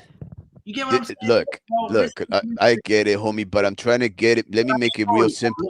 Tank does not exist. As a hippie, you felt as a hippie man, I got to find inner peace. And because my life is so gracious, what you say? I don't want to take the life, the sentience of an animal. So I turn to veganism. You equate that to Abdul Wahid, how he wants to listen, bro. Listen. I'm just saying Tank does not exist anymore, man. What is so hard about that? Listen, this man, look, I'm not a father. Okay. I'm married, I don't have kids. But I have 15 nephews and nieces. All right. And as I was a kid, they were pretty much kids. Long story short, you're a father, you have kids. Let me ask you this. If there was a position in which you needed to protect your family, you wish that you have a lot of fight left in you, right? Because as a father, you have to protect, right? So if there is ever, let's say your kid gets bullied, luckily your kid can fight. But let's say your daughter gets bullied, right? And all of these things. Guess who's got to be the man of the house? Guess who has to bring out the fire? And guess who has to be the protector, the savage in the family to preserve his bloodline, his daughter, his son? Guess what? The father. Imagine trying to Not do that. Not Oh have my inner flame in you. God, homie. Do you think all of a sudden? Do you think all of a sudden he's gonna? What? Oh my God! What do you Hey, think Javante what Tank if I Davis is gonna know? do? Hey, this dude might have. He might beat Caitlyn Jenner. He might go be Bruce General. He might go from Oh a man. God, Dream, tell him to stop. Dream, just tell Hey, this guy to stop. He listen, man. thinks that Javante Tank Davis is gonna become Cheech and Chong. This dude already dresses like that. All I'm saying, it's not far fetched, Oh bro. God, This is a fighting environment where you're supposed to not anymore. look, Lamont. I don't even know how you got this fight. He said that. Tank said that, and he couldn't even explain to us how he got this fight. Money Mayweather. You know what Tank should be doing, bro? He should be like, "Hey, PBC." I think it was like Pachuco that said. Let me highlight that comment. He said that PBC is a detriment to boxing or something. Yeah, yeah. Where would that? He goes. No, he said that exactly. He is detrimental to boxing. You know Yeah. what? Yo, why am I fighting Lamont Roach? Bro, you guys are wasting my prime. I want to knock out these fighters, get paid by knocking out these perceived threats, because that's what's gonna sell. How many more 200 under pay-per-view buys, guys like Frank Martin, am I supposed to fight?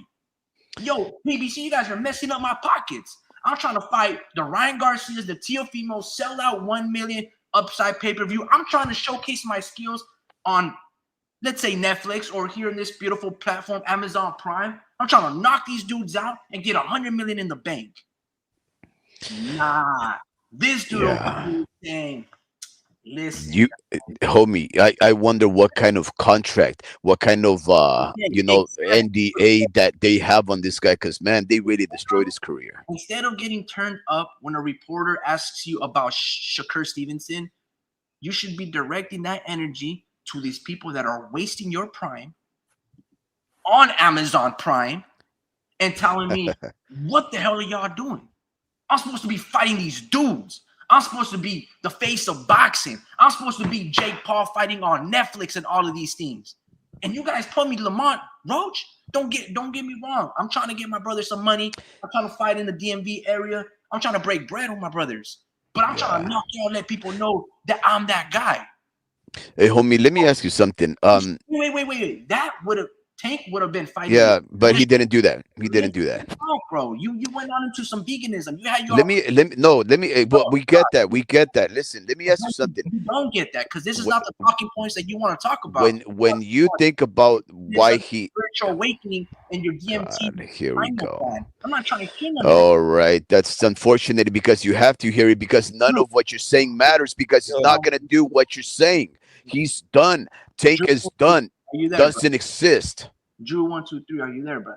Yeah, what's up, man? Yeah, Bro, bring some sense into our brother's speed and get him caught into speed and let him know what Abdul Wahid represents. No, look, man, scratch all that. You got Actually, let me ask Dream something. Dream, let me ask you: when you think about how disappointing Gervonta Tank Davis' career is, do you blame his management? Do you blame people like Ellerby and Floyd Mayweather, or do you blame him, or is it a little of both? I just want to understand, right? Because the way that I interpret a lot of what homie Ricky is saying, he actually thinks that Gervonta Tank Davis is to be in disagreement with the handling of his career by Mayweather and Ellerby. And some people have said, no, if a fighter wants a fight, he'll get that fight. We know that that's not necessarily the case, right? Because Mikey Garcia, he wanted certain fights, and I guess Mr. Bob Arum didn't want him to get those fights, and when he was tethered to that contract, he was never able to get out of that contract in order to do something else besides whatever Bob Arum wanted, right? They wanted to give Mikey Garcia Gamboa, and he didn't want to fight Gamboa. So he tried to fight himself off the contract because you know who he wanted to fight? He wanted to fight Dejan Slatichanin. He wanted to fight Adrian the Problem Broner. And then he wanted to retire fighting Errol Spence. He didn't want to fight these guys. Mikey didn't want to be unified and undisputed either. Yeah, so I guess, but what I'm saying is, do you guys think that we have 100% blame to impose on Gervonta Tank Davis in his career? Because to tell you the truth, guys, I'm trying to be honest here. Abdul Wahid does seem like he's a little disappointed. Like when I think about why Tank Davis Should is be. retiring and turning into Abdul Rahid, it sounds like it's not that he doesn't care about fighting these fighters. It's just that he knows he won't fight him even if he wanted to. So that has to be an inner disappointment for him. Do you guys blame Mayweather? Do you guys blame Ellerby? Or do you guys blame Tank? For a while, bro, like, Hmm. just me. Hold on. Yeah, just me for a while, just from the outside looking in. Because in Hmm. 2020, I would say that I was like, a casual, and I remember actually being, in your living room, Rick, uh, and when I think he either knocked out this guy or the one after him, Yeah, it was Leo, bro. Leo. Huh? I remember you. I was watching it Leo. with you, and I was like, damn, man. I was like, who you think Devin beats him? He goes, no. You're like, no one beats this guy. I remember you telling me that. You said No, nobody. You're right, and I was like, damn. And I started thinking about it because at that point I was still questioning this guy. I was like, this guy's gonna run into some issues once he goes up to 135. And yeah, bro, I was like, okay, this guy can, really fight out with, he's got the power to do all that. So, um, just becoming more of a fan of the sport and all that, you just hear more rumblings about this guy and how he moves on social media. And you're just like, oh, he's a little sensitive. Maybe he just can't Hmm. take the heat that's coming, and Hmm. and I'm talking 2021, 2022, and then 2023 comes and you hear his coach Kenny, I believe, right? Coach Kenny. He was Hmm. I think he's a strength and conditioning coach, right? Or is he someone else? He's just another coach, right? Next to Calvin Ford. I believe so. I think his Yeah. name is Kenny. Yeah. Yeah. So that dude Kenny, he keeps putting out roadblocks, bro. He says, "Go fight this guy. Go fight." Like he's telling Keyshawn, "Go fight." Floyd Schofield or go fight Abdul Abdullah Mason. He's putting roadblocks against real threats. Hmm. And I think he put a roadblock on Keyshawn saying, "Oh well, there's a dude in your stable named Abdullah Mason. Maybe you I should know fight that him." was so stupid. Yeah, I was like, "Bro, like you putting just he keeps doing that. Stupid. Keeps Hmm. doing that, right?" And I feel like it comes like it looks like they're like defending him the best they could, you know? And they're just not they don't look good defending him at this point. It's hard to defend Tank. Hmm. And at this point, I just feel like Calvin's a little frustrated with Tank, but the way Tank came up, you got to remember that's his kind of like his father right there. That's a Yeah. father figure right there. So it's different, bro. It's like saying Jose Benavides is arguing with his dad and he switches trainer, and what do you expect? They're not gonna cut each other off, Like it's obviously um maybe I could have used a better analogy because that's a real relationship, but he's always gonna be there for him, bro. That's Calvin's son, bro. So people don't he notice that wasn't they there we just today at the press conference. right. I know it's just messed up, Yeah. bro. Like I just joking, so man. it's exactly so it's exactly, bro. Like it's a different relationship though because he does grimmier stuff. Like it's like an adopted kid, like a foster kid that knows that you're not the kid, that you're not I'm sorry, the parent. You kind of, you got to treat them differently. You got to show them that you trust, show them trust so you can get it back. Like it's a different type of relationship that you're building, Hmm. so this isn't your newborn child that you change diapers. He probably came in as a adolescent, how old was he? Like 8 years old, 10 years old. So he probably remembers, who they were, like his parents were, like his mom, I think his dad, so he still remembers that. So he is different, but I think they still look at each other as like, yeah, I respect you though. Like I still have love for you, So and Kenny's in different Kenny's was right next to him actually the whole time. But I think it was Calvin, So they're just trying their best to defend Tank. and they're going down on they're dying on the sword. Sounds like you're saying that you're blaming his team and not and not Nah, no, Tank. it's Tank's fault. I think he should be able to not make his coaches look bad. Like he should. This should make him feel some type of way. Like damn, like these guys are really holding it down for me. Like I gotta ease the pressure off of them. Like he doesn't have that mentality. Like all right, like even if he's trying to play it safe, like it's just he's just like not looking out for them, and their credibility or their credibility as coaches and stuff like that. So it's just yeah. I sort of think the opposite. I think he's absolutely looking out for them by always doing exactly what they want. The things that they want him to say, the fighters that they Yeah, want him to take on, he's absolutely defending them by never saying, you know what is this guy going to do for my career? How is this going to get me more money than say Shakur Stevens going against me for multi-millions on that Turkey Ali Sheikh Saudi money? I think it's a spoiled child role. Like Tank's giving them two options, and they're like, "Well, I think you should fight this one then." It's like that. It's like the kid is giving them the options, and they're saying, "Well, this So one," he's stunted. He's stunted in his growth. He has arrested development. He's never grown up from a child, never learned no maturity. Yeah, Thus, he that's defers to exactly others what. to decide from. Oh, You so know it's what's all crazy his about management. what's Yeah, crazy about Tank is this. Every time they ask him about fighting these fighters, right, like Devin Haney and Shakur Stevenson, He gets on the defensive. not only on the defensive, but he goes like this. This is hypocritical. This is why these reporters Yeah. suck at their jobs, bro.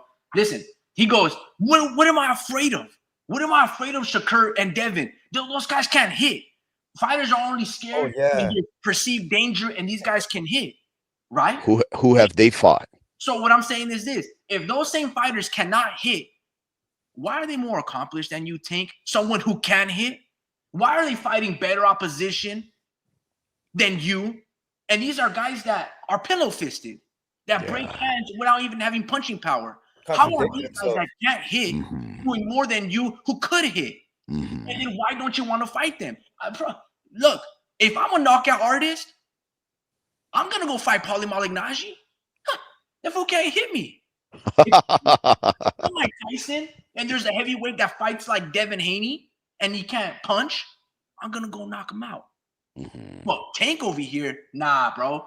I only fight knockout artists, guys. I don't fight pillow I punch. know this is so What stupid. the fuck? What are you? My bad, guys. Yeah. What, bro? That's crazy to me. And they Yeah. don't get away with all this nonsense. You mentioned his name, and he's like, "Oh man, I don't want to talk about that man. Yeah, I I know. that man. Nah, that man can't hit.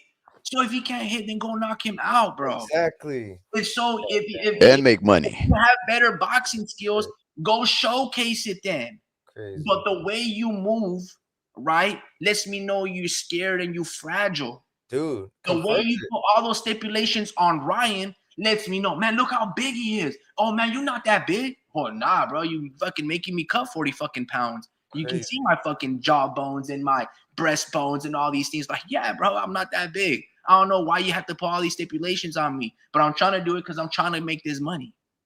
That's what Ryan Garcia told him. But when it comes down to Tank, man, it's like Kermel Moulton. Bro, hey, no, the commission didn't have my blood work, but you got a fucking weight scale, right? You can put your big ass feet on the weight scale and weigh yourself. What you waiting on the blood work for? You got to make weight, bro. What are you talking about? Bro, just take ownership of your career. It is your fault you're fighting all of these dudes. It's your fault that you can't control the flame in your belly. Don't you watch Demon Slayer, bro? There's this guy named Hijoro. He's the Flame Hashira. I mean, I'm not even gonna get nerdy stuff, but bro, what? You gotta learn how to control this, bro. You 18, 20 years in the game.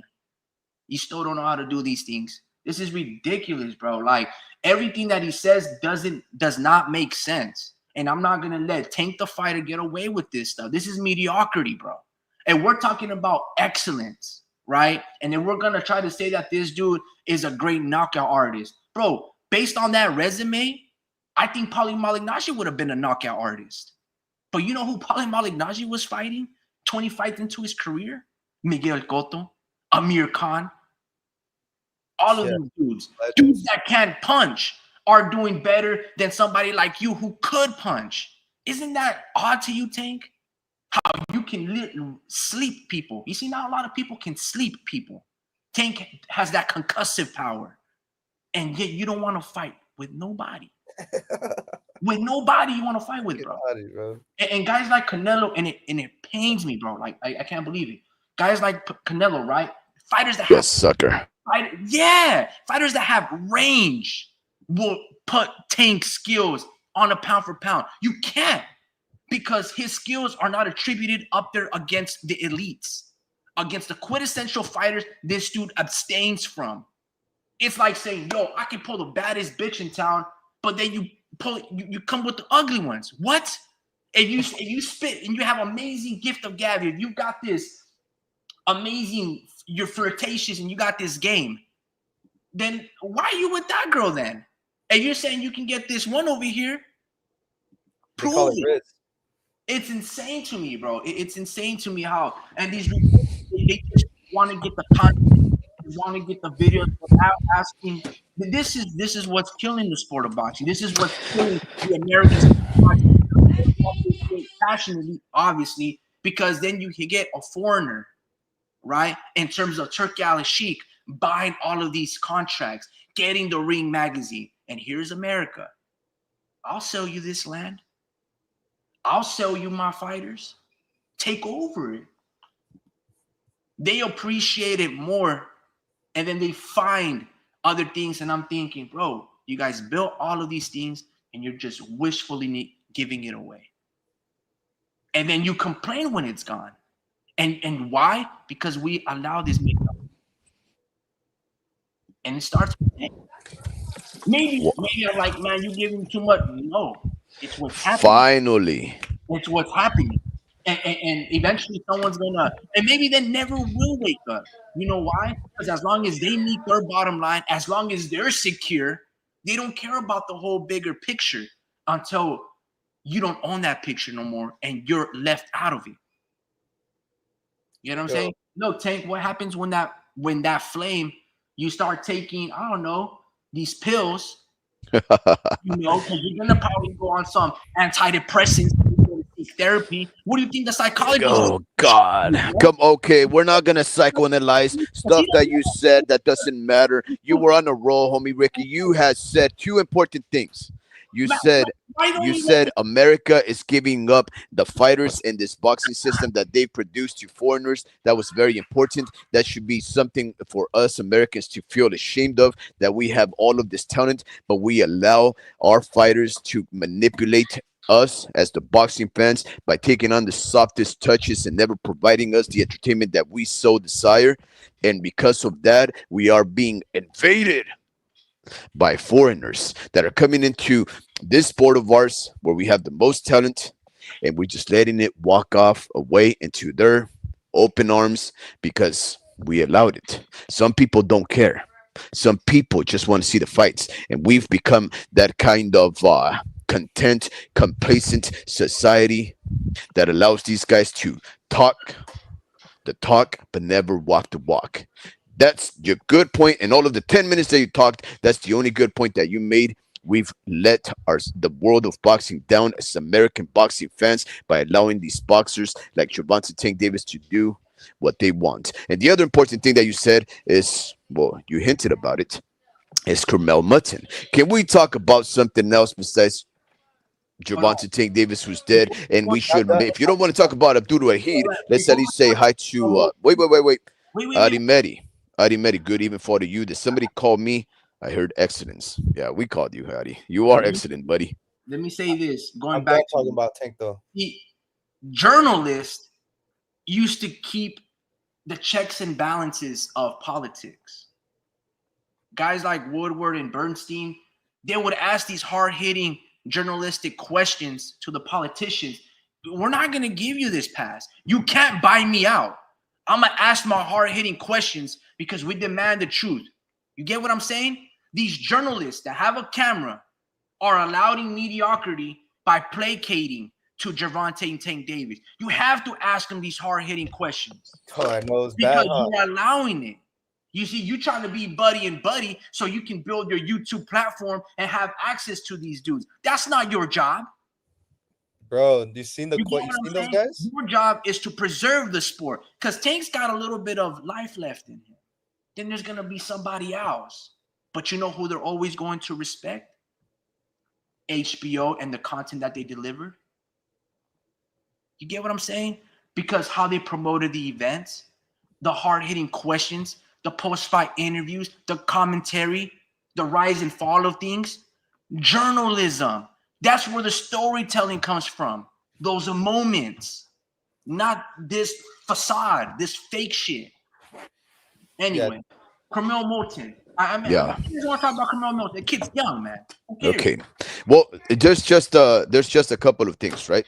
And the reason why we have to start Show 'em who addressing. Carmel is. Yeah, it shows Carmel on the screen if you don't mind, homie Ricky. He looks like Tank. You seen him? Yeah, he looks like Tank. Yeah. But just for the Point. people out there in the world, can you just show a frozen image of the guy? Carmel Mutton is a fighter that Carmel Mutton is a fighter that a lot of people see. It's the same myths that you heard about Gervonta Tank Davis. You have heard about Carmel Mutton. In That's fact, right there on screen. in fact, one of the most ludicrous things I ever heard anybody say was after his very first fight. No, not even his very first fight. I think he was still an amateur, 17 years of age. One of the most ridiculous takes I've ever heard about Carmel Mutton's potential was that he, at 17 years of age, he could fight a fighter like Lee Wood, who was fighting at 126, and he would become a champion overnight. I heard that from an actual boxing fan. Not going to say no names, but this is the kind of legend.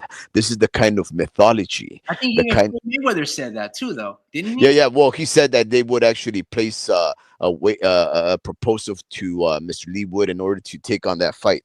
Right? Do you think Carmel could have beaten him? Nope. Nope, because he couldn't even beat a Mexican guy with a no name. Hey, that guy was good though. He was tough. And what is Lee Wood?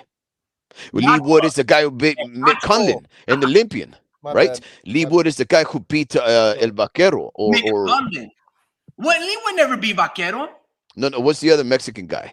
Oh wait, no, he lost to those Mexican guys, right? that He avenged his loss to Mauricio Lara, but remember that whole Lara. charade shit? They didn't Yeah. allow him to use the saw. yeah. They capped him. There was like a whole lot of things like He blew the weight by 3 pounds, and then doing all these things. And like, we talking But about? what I'm saying is this: Lee Wood, a grown man that fought those fighters like Mauricio Lara and Mick Condon and Josh Warrington and all those fighters, right? He You was just not wanna- going to you lose just to a wanna- 17-year-old. You just want to stir it up, huh? No. you I'm not even added- saying no names. I'm not saying no names. But here's the thing, though, right? We have to nip this talk in the bud. Carmel Mutton, most recently, he had a fight on Tale of Garcia, one of the stupidest promotions in the world, right? Tale of Garcia. Danny Swift Garcia has a promotional company now called Swift Promotions, and his boxing nights are called Tale of Garcia. Man, that sounds so like stop, or what's that word you guys use? Pause. It sounds so pause, right? But anyways, Carmel Mutton was supposed to start in this here fighting against, if I'm not mistaken, a Puerto Rican last name Mercado. I think we've seen him fight. I know for sure, so I've heard of the last name. But Carmel Mutton, he was forced to make weight, even though, according to him, he had known 3 days before that it was going to be very unlikely his fight was going to go on because the commission, here it is, guys, the commission that was overseeing his fight against Mercado had lost his blood work. Listen to this, guys. A few days before Thanksgiving, right? Because Thanksgiving was on Thursday. He was supposed to weigh in the next day on Friday to fight on Saturday. He decided the day before Thanksgiving that there wasn't going to be a fight going to take place because the commission had reached out to him in New Jersey to say that they had lost his blood work. And because they were looking for it, and if it didn't arrive and or get found on time, they wouldn't allow him to fight. The fight would not be sanctioned. So right then and there, he said, F the commission. The commission is screwing me. They're the ones who dropped the ball. They lost my blood, and I'm not going to continue to suck myself down in weight, missing the opportunity to reunite with my family before Thanksgiving dinner, something that I should be gracious for. And he said, I'm not going to do it. But the commission, and I am sure that even Danny Garcia said, just to make some controversy or to give the expectation that there might still be a fight, just to have Carmel Mutton star in their presser so that they could get some attention to that fight. They forced him to go up there and weigh, and he weighed 15 pounds almost past the agreed upon limit of 133. He was weighing 147, guys. Literally a welterweight, right? Yeah. He felt so bad about the promotion. He felt so upset at the commission. So if we're to believe Carmel Mutton, right? He was embarrassed. He was put on the podium to be embarrassed by the commission, who, according to him, they dropped the ball. But here's where it gets interesting. If that was just the end of the story, guys, that'd be one thing, right? The first thing I would say is I would sue the commission. You made me make weight, made me look unprofessional, right? You dropped the ball by losing my blood, which you robbed me of an opportunity to fight and make money. The first thing he should be thinking is, I'm going to sue you. But this is what the commission decided to do. The New Jersey Sports Athletic Commission decided to suspend Carmel Mutton indefinitely. Now, indefinitely means we don't know for what determined time. It could be 1 hour, it could be 1 day, it could be 1 year, it could be a lifetime, right? But I ask you, gentlemen, huh? Indefinitely? You're saying Indefinitely. that Indefinitely. Yeah, it's indefinitely. Um, I'm Who? asking you, gentlemen. I want your guys' opinion. Mr. Vince Vargas, El Pachuco, Mexican, Ari Meri, Dream, and you too, homie Ricky. If the commission made a mistake and messed up the bag for this guy, robbed him of an opportunity to make money, why would they sue him for his? I mean, why would they suspend him indefinitely? It would seem that they are the thieves that go and take the person that they robbed to court So by they saying the suspended. jewels that I stole from you turned out to be fake jewelry. How do you So they. explain that, Dream? So they suspended Carmel. Carmel, Okay. So yeah, like listen, because of the blood guy. work, though. Because of blood work. I mean, he even no, like that's just too much weight.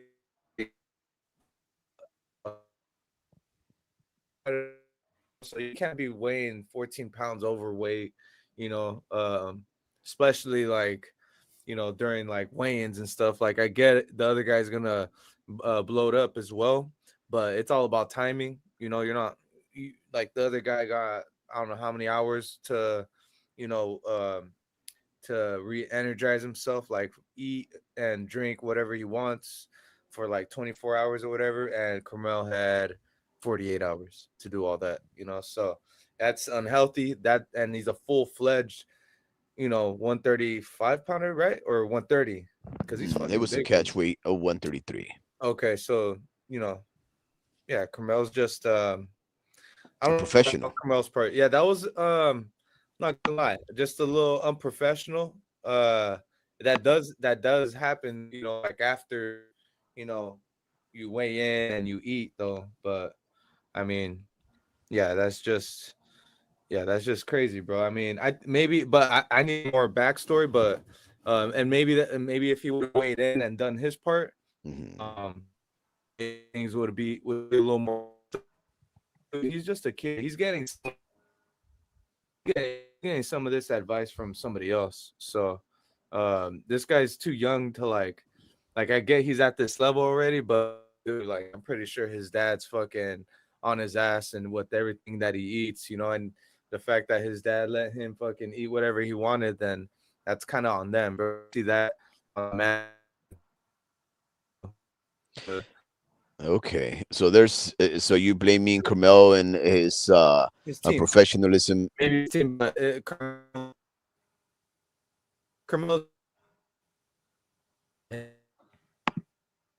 Yo, homie, am I tripping? What? What?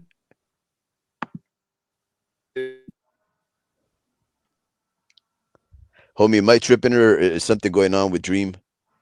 Okay, yeah, I thought so too. I know that like he says it's my internet, but I couldn't really specify him cutting out. So Yeah. I So thought okay, one thing is sure. it might be my bad internet.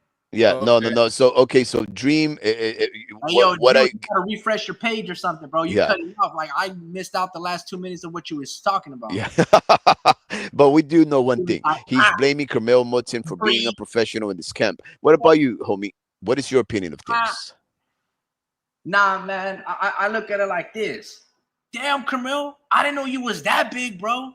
Like, don't you 126 fucking pounds trying to fight Liam Smith and Liam Callum and all these dudes? I didn't know you weighed that much. 30 days out, you probably walking out of 160 pounds, bro.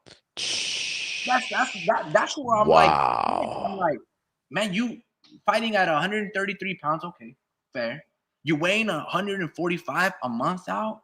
What about the off season? You probably at 154. That's insane to me. So Well, he was weighing 145 4 days before, homie. oh, to be honest with you, kid might be walking around 180 pounds. Yeah. What? No, come on. Nah. That his body can't take that, bro. He would have a heart attack. When he was probably 12, he was probably at 198. Bro, the weight just keeps going. So the sky's the limit when it comes down to him giving me David. The sky's the limit. So okay, look. Okay, look. Man, like damn. This is not. It wasn't even. Yeah, now we can hear you, bro. All right. It's because my fucking my computer connected to my phone hotspot, and I was like, bro, like I've been on my personal phone hotspot this whole time. So, and your phone hotspot was connected to the hip bone, and the hip bone connected to the foot bone. That's hey man, so all right, so what was okay, yeah. So this is what I don't even remember what you were talking about. Yeah, bro. Okay, so I'm not sure if you guys heard me say Carmel is just too young to be thinking like ahead, like that, like tactical, you know, like why would you eat that much, bro? Like I'm pretty sure like he asked his dad, like, you sure I can eat this? He goes, yeah, bro, just go all out, bro. Like fuck this shit, you know, like in a sense, you know, and he's too young, you know what I'm saying? Like his dad's watching him, Floyd's watching him. He's too young to be making those important decisions in his early career, you know.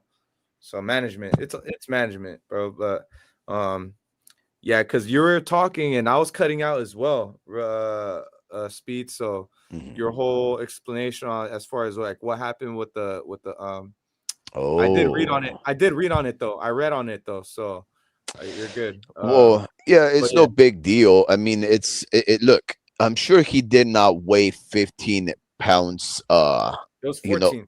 Yeah, it was 14. But what I'm saying, I don't think he weighed 14 pounds 4 days prior.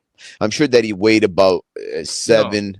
And then, it was made a decision when they said, okay, look, guys, the commission is not going to be doing their due diligence on Thanksgiving. So they've lost the blood work results. They're going to wait on Friday, which is just the next day over Thanksgiving. Look, it's not going to happen, Carmel. Go and have Thanksgiving. And that's when he ended up gaining like 10 pounds, right? That's what I think. But they would have been getting ready for the fight. And then close to the date of weighing in and right before Thanksgiving, when they knew that whole day nobody was going to do nothing, it was decided by his team that the commission had dropped the ball, that they were not going to be able to salvage the situation at the last minute. And they said, you know what? You are alive. You are the future. We have this wonderful turkey right here. Go and do it. And we won't even show up to the weigh in. And then Mr. Danny Garcia said, Carmel, we need you, bro. It doesn't matter what you weigh. People want to see you. You're the future. And the commission said, you have to be there. I don't care because you dropped the ball. Because And you're it getting doesn't paid. make no. Well, I don't think you get paid for weighing in, but I You think technically did, but yeah, maybe. maybe chump change, right? But what I'm saying is the commission suspending him for their mistake is the fishy part. It's almost as if somebody lost the blood work on purpose, and they're punishing him by suspending him indefinitely. Now, the thing with that, though, is that it's only a regional Wasn't it? suspension. Wasn't It's it? the state of New Jersey. What does New Jersey have to do with boxing? Nothing. Danny Garcia just took him over there because Jersey is, I think Newark is pretty close to Philadelphia, and Philadelphia is pretty close to New York. So they were just saying, let's just go to a place that has no boxing, lower taxes than New York, and probably richer, wealthier individuals. Let's go to New Jersey just for the savings. And then the commission said, we're gonna do you a favor. We're gonna quote unquote lose your blood work, which is the suspicious part, but we're gonna suspend you as some sort of it. It's not gonna be consequential because the New Jersey Commission has there's no bearing on nothing. They have nothing to do with boxing. No fights take place in New Jersey, so it doesn't matter to Kamel and his team, right? But I'm saying it's funny that it has to do with blood work. Don't you guys find that a bit intriguing? And didn't it happen on Ryan Garcia's undercard, or the one that, right? No, he's fighting on the undercard in Japan. Okay, what was this undercard for? Like, who was he fighting under? Danny Garcia Promotions. Oh, and Yeah, he was the main event? No. better not be. Oh, No, I was about to say. that's ridiculous. Why would Carmel Mutton be the main event? Maybe it was just a close, like one of those pop-up show. I don't know, not a pop-up show, but like, what I mean, like a show that Ruben Villa did right here at the Stormhouse, something like that, like something small. But I didn't know. Yeah. So these were the fighters, guys, that started there, right? There was going to be Anthony Young versus W. Martinez, Carmel Mutton, Brian Mercado, 11. Oh my God. Dream, this is the guy that you thought was going to Who? fight Lee Wood and beat him. Carmel Mutton 6-0. He was going to Oh, fight a fighter, Brian Mercado, from a Brian place of the. Mercado. Yeah, Brian Mercado with 11-6-1. And it has a flag with yellow on the top and red on the bottom. I don't know who that guy is, Yeah, but I there don't was know who nothing that is. there. Canegilesori from Italy, 9-0, was going to be fighting Dwayne Williams with a record of 5-8, and Quincy Williams. Mexicans now, bro. What? Can we talk about Mexicans now? Like Mexican fighters like Emmanuel Navarrete, El Vaquero versus Oscar Dilin Valdez. Can we talk about those guys now? Yeah, you wanted to talk about Gervonta Davis, aka Abdul Wahid, for so long. Yeah, we can definitely talk about We important already stuff. gave these guys too much, bro. Like even just repeating their name that often bugs me. All righty, Who's go name? for it, bro. Nah, man. So a couple comments back, right? Vince Vargas, El Pachuco, and the Mexican G. We're talking about Emmanuel. They're talking about the rematch, Valdez versus Navarrete. And I believe El Pachuco was saying, "Hey, Ricky, who do you think wins?" And Vince Vargas talked about how Richard Torres Jr. is on that card. Emiliano El General Vargas is on there as well. We're trying to find these comments where they begin. You know, when Top Rank does it big, when they bring out La Cultura, they bring it, bro. La Raza, as Bill Haney. Like, look, man, let me see. Let me try to scroll a little bit. Ciudad Juárez, El Paso, no. Belgrano. Oh, Okay. man, that's hilarious though, man. What card are you talking Okay, about? Or are you Pachuco just saying- goes at the Mexican G. Valdez versus Navarrete. Who wins? And I don't think the Mexican G responds to that. But Vince Vargas goes, good question, El Pachuco. I can't wait for that card. Rafael Espinoza also. Richard Torres Jr. and General Vargas, they're all on this card. It's going to be good fight card for sure. At Vince, don't Jeez. miss. Where is that taking place, guys? I may want to go. The Mexican G What- goes, when you were talking about your veganism, man, he goes, I can't give up carne asada or ribeye steaks. Vince Vargas responds to saying, hey, man, where's Marcos Maidan at? And then Weighing 200 and something pounds eating beef. Did you guys see the prisoner that escaped in Delano? Delano. The city has been on the lookout. Be on the lookout, folks. You know, there's a criminal out there in the streets. Yeah, he's been on the loose for 2 days now. Probably. What? They still haven't found him. That dude is probably selling tacos in Tijuana by now. Most likely. It's too cold out there. Yeah. I'll tell you one thing. If we were in Texas, bounty hunters would have already caught him. There's no way. Yeah, he would have been done. All they have to do, homie Ricky, in this economy, Dream, all you have to say is $50,000. We'll catch him. Somebody's going to hunt him down. Yeah, possibly, man. So, talking about Emmanuel Navarrete versus Oscar Navarrete. Man, that's a good fight. You know, the first one was extremely one-sided. Navarrete, man, you know, I have a hate-love relationship with the guy because, you know, obviously he beat my guy Ruben Villa from Salinas, you know, and he beat him to the point where, like, Ruben had to circle around to box and to survive. So, you know, I'm not saying that I have this hatred towards him, but, you know, when he got beat by Dennis Berinchenk, I did not feel happy that happened because I was thinking to myself, why couldn't Ruben do it? You know? And how come that Navarrete didn't show up that night versus Ruben? All flabby, out of shape, you know, missing punches.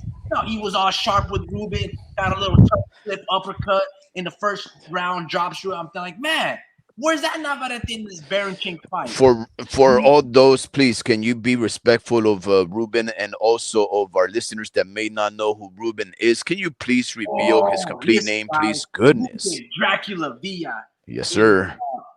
Yes, sir. What? Yes, sir. I said yes, sir. That's his name. Thank you.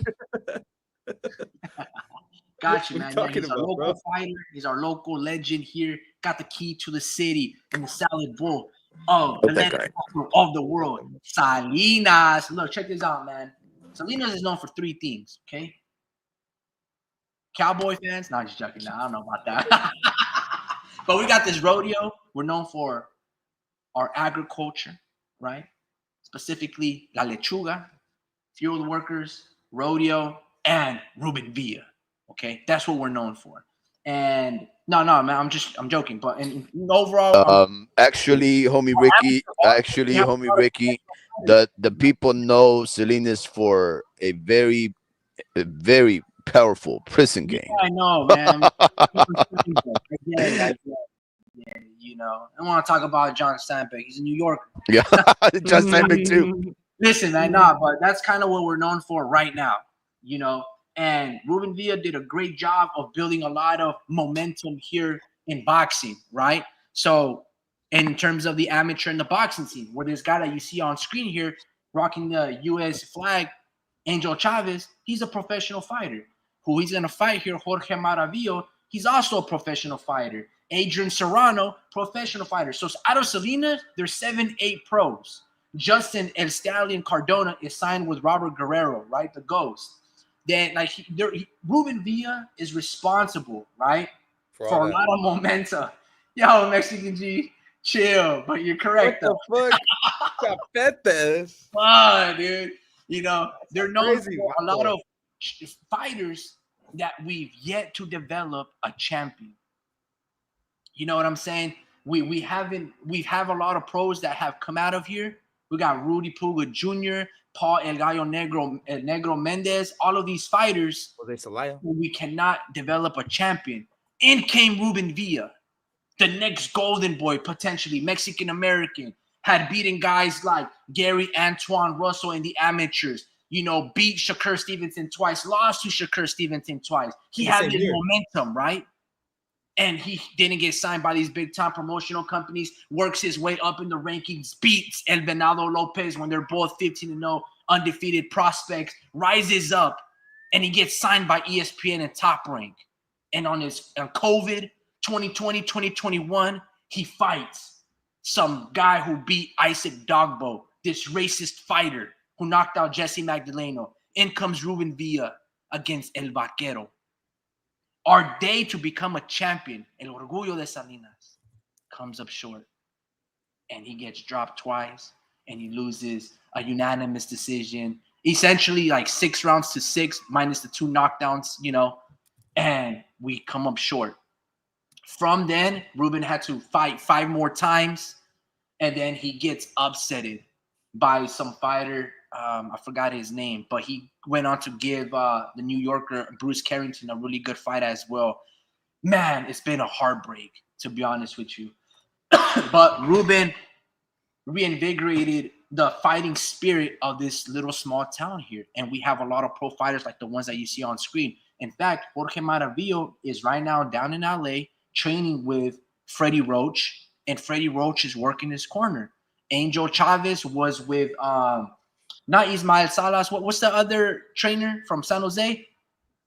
You guys like Rick Merrigan? Oh, Santos. No, my bad. Bob Santos. There you Bob go. Santos. He was training with Bob Santos. So Adrian Serrano is with Manny Robles. We got a lot of young fighters. And I about feel a like week we're missing someone too. It was just about a week ago.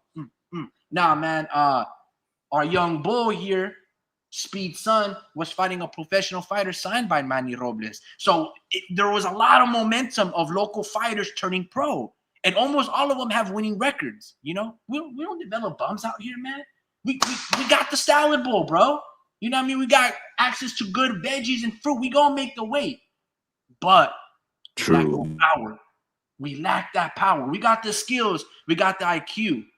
But we lack that power. These 2 gentlemen that you see on screen, these are some big boys, some heavy hitters, 154, 168 pounders, 6'3", 6'1". These guys have the power. Now they just got to develop that IQ. So I'm not trying to gas these up. I know these guys. You should train with them, things of that nature. Seen them since they were kids. How you think we got access to this footage? But with that being said, we haven't been called a champion. The only one that's actually really big, that made it really big, was Robert the Ghost Guerrero out of Gilroy, California, 25, 30 minutes away from Salinas. So, that's who Ruben Villa is. Okay? The reason why I bring him all up, just to give you guys some context, is I have this love and hate relationship with Emmanuel Navarrete. I really don't respect his skills, but Navarrete finds a way to win. And I will always have a good place in my heart, and I will never speak ill of him because he beat Isaac Dogbo when he was like, "Hail Trump," all this fucking shit. I think he threw the Mexican flag down, and Navarrete was fucking him up, and that felt great. You know what I mean?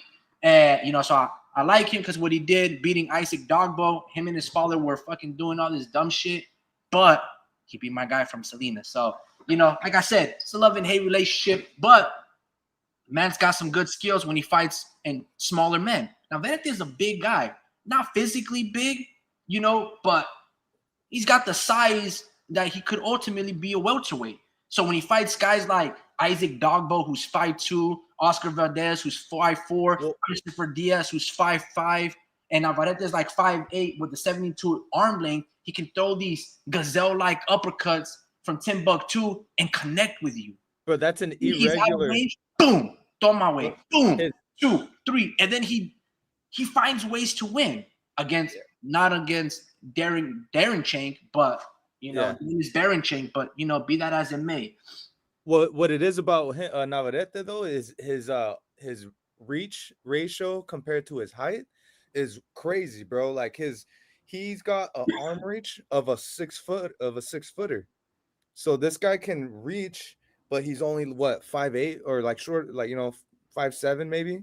So he doesn't have to lunge over. Like honestly, it kind of, you can tell like dudes get like shocked that they get touched because they don't expect to get hit when he's so damn far away, and the way he uses it, it's kind of super sloppy, bro. Like it's not what you want to what you want to teach your kids, you know, how to box. Like it's super sloppy, but you want his heart, but you want some, you know, obviously some technique behind it. But yeah, bro, that's why we hate Navarrete around these streets.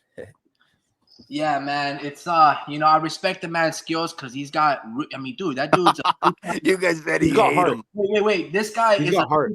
this guy's a 3-time divisional champion, 122, 126, and 130, right? And he was trying to become a 4th divisional That's champion hard to do. at 135 against Dennis Berinchenko, who has like 11 in fights, and he was 35 years old. And I'm like, out of all the tough dudes that you beat, Nava, you want to lose to this dude? Come on, bro. You know this guy can't hit, bro. This guy's like dancing around you, all making you look stupid. But he's like a gold A lot of medalist. fighters are doing, but he was able to beat guys like Oscar Valdez. And I'm like, bro, these are punchers, and you're beating like, bro, he disfigured Oscar Valdez's right side of his face, all with the jab, boom, boom, and it was just like, man, you know, it looked like Lenny Zapavinga when he fought Alex and Cholo Salcedo. It was just nasty, gnarly, looked like Amanda Serrano out here without the headbutts. Yo, bro, Damn, Mexican. it's on his bullshit. You know, he wanted to be like, I'm a part-time net banger. I'm a cyber sureño. He said, Don't even say it, bro. I just Damn. called Ruben Guerrero, you know, the B word yesterday, aka Buster. He was Oh my posted on Thanksgiving. Yo. I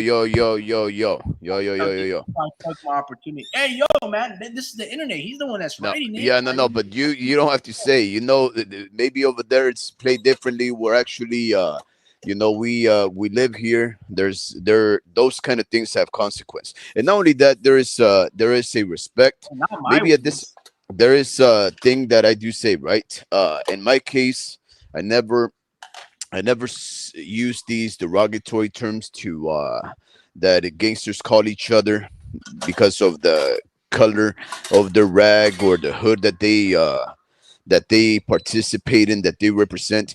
Because, Disclaimer. well, I actually grew knowing a lot of these guys from both sides, right? Salinas, even though it is now a currently dominated by one gang. In fact, back in the 90s, 2000s, and 2010s, it was a very violent place It's where still both, yeah, it is, but there was still warfare, right? It's violent, but it is now, there is a dominant side, right? Back then there was a lot of strife and dispute, and people were fighting and killing each other. There was very active southern gangs, there is very active powerful northern gangs, and back then it was really trying to see who won what they called the central coast, or the middle of the state, right? And I knew a lot of these guys for both sides. I grew up with them as a child. It was a strange. that out there, bro. Like, stay quiet, man. What are you talking about? Yeah, I'm just saying there's man, words that we don't Yeah, say man, here you don't out have of to- respect. Don't even talk about it, bro. Well, because you guys don't know nothing about it. What I'm trying to But we say is don't- this. you're letting- you're- Wait. You don't guys, have to. homie Ricky actually said the word, right? He should know better. Out of respect for the people that have died or killed, right? There's some things that we shouldn't say, right? That's what I'm saying. You don't need to know backstory. Just the Mexican G can say anything he There's a wants, bunch right? of them But right not now. us. Anyway, Hold on. go ahead. How are those words any different from saying the word nigga? You see what I'm saying? All of a sudden, you guys want to put context on things, bro. Listen, I don't represent any of that stuff. So these things, to me, they're just comments that if, let's say, anybody puts any comment about criminal molten or excellent, I'm just gonna read it, bro. Like, what are you guys talking about? I don't have to feel like I have to placate or pander to anything. These are I'm not saying you pander. I'm just saying you know better. We're here talking about boxing, okay, exclusively. You know what I mean? And I've never stopped from reading any comments, whether I don't. Yeah, that's true. That's true. I'm just saying, in case you don't know better, I just needed to throw that out there. Censor. You guys have never had to defend any type of words from other people that these words aren't ours. We don't partake in that. Given a historical context, that's your fault. You shouldn't have said that shit. Like, what are you talking about, bro? Like, you listen. Just talk. We talking boxing. So you guys said something, right? You guys said you guys hated Emmanuel Navarrete. It's a love-hate relationship with Emmanuel. Oh, okay, yeah. No, definitely. In our case, it should be. Be our local legend, right? But at the same time, I respect the man because he also beat Isaac Dogbo. When look, I'm one of those people. To be honest with you, it's very simple. I like boxing. Period. I don't bring street politics because I'm not a street person. I'm a nerd that loves the sport, right? I collect Pokemon cards, and that's what I do. I don't care, I don't care about bringing prison politics into sports. I don't care about bringing. Bro, that was 5 minutes ago. Keep going. Let's go on dog bait. Economical problems into the sport or anything. I talk about boxing and amateur boxing, and that's what I do. I mean, if people want to talk about certain so things, Emmanuel Navarrete, go. so that's what it is. So with Emmanuel Navarrete, that's the way I look at it. I don't look at it like, man, he beat Ruben Villa because he's more brown skinned and he's got more melanin in his. Like, what? No, man. Yeah. At the end of the day, he beat that. All right. That's why I told you guys the context of why I love and hate Emmanuel Navarrete. But to give the guy credit, he's beaten some great fighters out here with a lot of great boxing skills. Yeah. You know what I'm saying? He's beaten guys that I just mentioned, right? But he fought short against Dennis Berinchenko. Honestly, dude, the 10 count. I forgot about the 10 count. We'll get it at the end, homie. We'll get it at the end, Dream. I found the bell, by the way. Bro, what the fuck is up with you guys? I feel very conflicted with Emmanuel Navarrete. From one aspect, I know he was trying to become a 4-time division champion because that's what the legends, Marco Antonio Barrera, Eric Morales, Juan Manuel Marquez, Canelo Alvarez, that's what these Mexicans greats did. They always moved up in weight to become multi-divisional champions. So Navarrete, when he goes up to 135 and fights the weakest link, right? Because that ain't Tank Davis, it's not Shakur Stevenson or any of these other champions at 135. It was Dennis Berinchenko for a vacate WBO belt, which it looked like they were setting up Navarrete to win. And what does this dude do? Shows up obese. Oh, not overweight. He just doesn't look the part. This dude's throwing some ridiculous ass punches, not fainting, not coming in there with a jab, not being slick like Pernell Whitaker. You know, he's not doing none of that. This dude's out here, you know, I don't know what he's doing. I can't even call it boxing. It's like, bro, there's like, you look like a street fighter and this dude's just circling around you. What happened to cutting off the ring, Navarrete? And I was very disgusted by that performance. And they almost still robbed Dennis Berinchenko. I believe the judges had it a really close fight, and it really wasn't anything but. Now, I'm not saying that Navarrete was extremely dominated. I'm just saying that the advantages that you had at 122, 126, and 130 when you were dedicated, the height, fighting these shorter fighters, when you fought somebody equal height to you, you came up very short. So then I always ask myself, is Navarrete really that good? Yeah, he is. He's just been bigger than all of his opponents. No. Able to exploit the height, size differences and execute. And that's the way I look at it. When I start asking that question, I only think to myself, if Oscar Valdez was 5'7", 5'8", and had longer arms, that left hook knocks you out, Navarrete. You get what I'm saying? So I'm thinking to myself, you're only beating these dudes because you're much bigger than them. If you go look at Isaac Dogbo is like 4'8", and he gets even shorter as you keep concaving his head, he starts to squat even lower, he becomes 4'4". And when you drop him, he's 3 feet tall. Anyway, so Navarrete, he's able to land these punches and power, and he's able to blitz these dudes. So then I'm like, man, you're really not that good. Anyway, be that as it may, he's fighting and rematching Oscar Valdez. Eddie Reynoso, Canelo Alvarez, Teofimo Lopez joins the camp. All of these things, right? So I asked myself, like what El Pachuco and Vince Vargas were saying, I believe in Oscar Valdez. I think he's going to right that wrong. How do you guys see that fight, man? Oh, before I take a shower real quick, I'm gonna be like 5-10 minutes. But I like that. I like Tio going to that's what you're talking about, right? Tio going to Reynoso? Nah. I'm talking about Oscar Valdez and Navarrete, bro. What the fuck? Oh, my bad. Oh, my bad. Yeah, Oh man. Man, what's your take on Emmanuel Navarrete? because I was on my way to take a shower right now, and that's the last. Go take a that's the last shower, thing that I bro. heard. Hey, out of everything, you just heard T.O.P. was like, ooh, rubbing my fingers, bro. Yeah, T.O.P. no, because I was about you seen that I told you guys I was gonna take a shower, and that's like the last thing that I heard. Oh, okay. Nah, man. Yeah, Navarrete, bro. Like Oh man. Mexican G says, Navarrete looked like shit in his last fight, right? So, what do you think he's gonna look down? Do you think he's gonna be dedicated, coming in shape, suck down more weight to fight Valdez? We're gonna see the same thing. We're gonna see the same thing in the first fight. Dang. Navarrete, we're gonna see a good fight, but Navarrete, I think that's like his best weight right there. But that's a good question. Like, is he gonna be like committed? Is he gonna come in looking flabby? I look at all that, and if that's the case, a more dedicated Daniel Valdez. That's I great. could Oscar see. Valdez. Oh, I keep saying that, huh?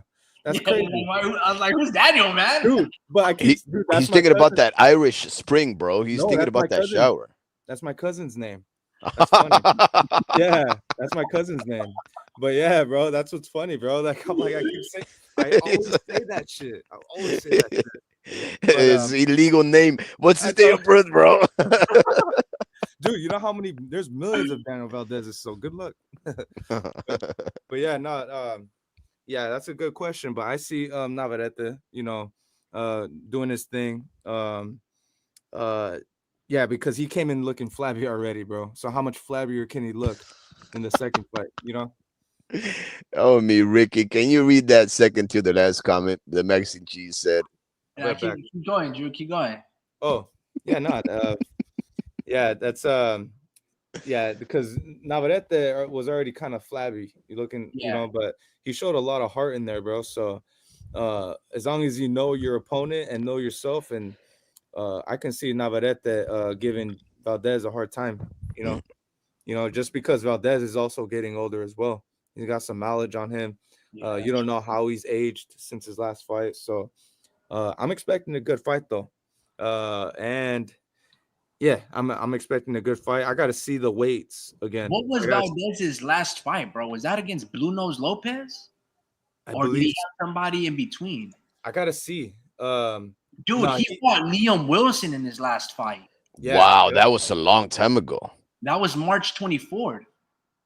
yeah, that was a Really? good fight. I think I was watching It it. seemed with like you longer than before. that. Yeah, and that was a good fight. Navarrete definitely looked better. Yeah, he Compared knocked to him out. Oh, that's right. Yeah, yeah. Valdez didn't, right? He went the distance with him. No, Valdez knocked Liam Wilson out. Oh, I don't think it was like Liam that Wilson, though. like, bro, dude, if I remember correctly, Liam Wilson was doing a great job using his arm length, and then Yeah. next thing you know, he goes, I wanna be Mexican tough. And he starts trying to bang, gives up his height, trying to bang with Oscar Valdez, and Valdez was like, boom, boom, Dude. boom, just hitting I felt him like I with was watching that with you. bombs, bro. I felt Wait, like I was so watching both it of with you. those guys knocked out Liam Wilson? Correct. But Liam Wilson dropped Navarrete with a And he should have been nasty out. left hook, and they gave Navarrete like a 27 count. You know what I Oh, mean? yeah. Yeah. Like it was some crazy things. Like walk through this corner, this vato está todo pedo. He's going to this other corner, stumbling, todo crudo. He's walking forward, almost Oh, crudo. like what the fuck? 30 seconds. Hey, let me see your gloves. Are you good? Give me a little spin. Eye doctor. It was the He said, give me 7 Hachua. seconds later, this like I was like, damn, bro, like what the hell? Liam said, Wilson, Oh man. He said, give me Hachua, bro. Read me the Bible real quick. What's your favorite verse? nah, man, there was some crazy stuff that was going on there. And but yeah, bro, Liam Wilson was giving these guys a really good fight, and then now lands those punches like he always does. Yeah. Get him out of there. Oscar Valdez, after Liam Wilson gave up his height, boom, boom, got him out of there. And yeah, man. So this is the rematch. So I'm gonna ask you guys this. Drew was saying it's gonna be more or less the same fight. I got Valdez. Why do you got Valdez? Because there's nothing that I see in Navarrete that he will change, right? Because he beat convincingly. He beats Oscar Valdez. But that style is hard to change from, right? It's hard to implement changes, and especially it's unnecessary to implement changes after you've beaten the fighter the way that you've beaten your fighter, especially using your natural style, right? So what I'm saying is Emmanuel Navarrete has no incentive to change anything of his approach towards fighting in Oscar Valdez. And now Oscar Valdez, being a former Olympian, being a much better fighter, a boxer puncher, I think he can actually work more on the boxistic side of the sport to therefore get out of the aggression and of the war path of Emmanuel Navarrete. What I'm trying to say is he can come in here and box instead of just trying to go toe to toe with the guy. Right, he can actually work on angles, trying to make a miss and capitalizing on the way that Daniel Baranchik and Liam Wilson did. So, in other words, I believe that in the rematch, the boxer puncher has an opportunity to learn from his mistakes and employ different tactics and different skill sets to get the victory. And the other guy has no incentive to change anything because he won already. So that's the reason why I give Valdez the opportunity. And again, he beat Liam Wilson much more cleanly than Emmanuel Navarrete did. Because yeah, I agree. Emmanuel Navarrete should have lost to Liam Wilson. And yet, I put up a although picture for you guys Mhm. to remember this fight, how one-sided it was. Look at El Burro skin from Emmanuel Navarrete, unblemished. And look at Wow. his right side of his face, bro. Yeah. The Mexican G, after all his bullshit that he said, he goes, Valdez has more skill though, but he hasn't looked good in a long time. That's true, bro. Bro, is Valdez shot? Is he done, or does he got one last hoorah? And not only that, but the thing is, homie, he has that skin that is easily cut, right? Yeah. Um, Drew said a lot of wear and tear, a lot of mileage on that bike. Let me take that back. Let me take that back. Oscar Crazy. Valdez is gonna, he's still gonna get, he, it'll be a better fight. It'll be a better fight this time around. Oh. It'll be much more competitive. So there was this interview. It was on Fight Hub, and I think he's talking with let me see. I think it's Fight Hub. It's with Marcos Contreras, right? And they're I think it's that one actually right there. I was watching it earlier. Let me close this one. Yeah, I was almost done. Damn, I listened to 20 minutes of it. And then in this interview, it's a pretty good little interview. You know, it's typical Oscar Valdez, very, very polite, very well spoken, things of that nature. And basically, he was saying, look, in the first fight, we try to counter. We try to counter Emmanuel Navarrete, and he beat us with heights, and it was just basically the wrong strategy. But he goes, but we didn't really try to push him back, right? So if we remember the Miguel Berchelt fight, right? Berchelt's 5'10", 5'11", really tall guy. But he was trying to throw a lot of combinations. And Oscar was able to split him apart with the jab, and he eventually landed a knockout of the year and slept, face down, ass up type of performance to Berchelt, El Alacran. Anyway, when Alacran was dangerous, bro, he was beating guys like Francisco Vargas. He was beating Takeshi Inoue. He was beating a lot of these guys that were very tough, giving fights in performances of the year, all on HBO. And Valdez slept that dude. So we were thinking, man, if he was able to sleep Miguel El Alacran Berchelt, he's gonna be able to touch this awkward, unorthodox, sloppy fighter Navarrete. Bro, in this fight, Navarrete looked as best as he could, implementing jabs, height. Like, let me try to show a little snippet. Like, he was calm and poised, and he was very nice and tight for more or less. And it troubled Oscar Valdez. But in this clips that I'm showing you here, Valdez is always retreating. I preface that because in this interview, he goes, in that last fight, we were trying to counterpunch and find that basically his left hook. But in this fight, he says we're gonna change up the strategy, and not a lot of people have tried to push back Emmanuel Navarrete. So he's basically gonna try to implement his best impression, what Canelo did versus Triple G in the second fight. And I wasn't good in the first fight, right? I couldn't outbox this dude. I couldn't counterpunch him. I'm gonna stalk him. Same thing with Caleb Plant. After a couple of rounds, Trevor McCumbee was just a better, more dangerous fighter from distance. What happens when I cut off the distance with a high guard and I get on the inside and I push this dude back? You got to fight off the back foot. That's basically what Oscar Valdez is saying. That's exciting to me because if Navarrete continued to stay at 135, guys like Shakur Stevenson, William Camarón Zepeda, what do you think they're going to do? They're going to press probably forward. You know, Joe Cordina, these guys are going to press forward because they're equal size or maybe just as big or if not bigger than you, Navarrete, they're going to push you back, right? Dennis Berinchenko was lucky enough at the age of 34, 35, 36 to circle around you and make you look like an average fighter, below average fighter with no understanding of boxing or how to cut off the ring, throwing these sloppy-ass combinations and hitting nothing but mid-air. You would think that, you know, he's out there catching mosquitoes with the bare hand. But be that as it may, if Oscar Valdez is able to implement that game plan, his face might not look like it did over here, man. I'm intrigued by that. Coupled with the amazing undercard. But yeah, man, it's gonna be very exciting. When is that fight, homie? The 7th, a couple days from now. Oh my God, we can't make it to it, right?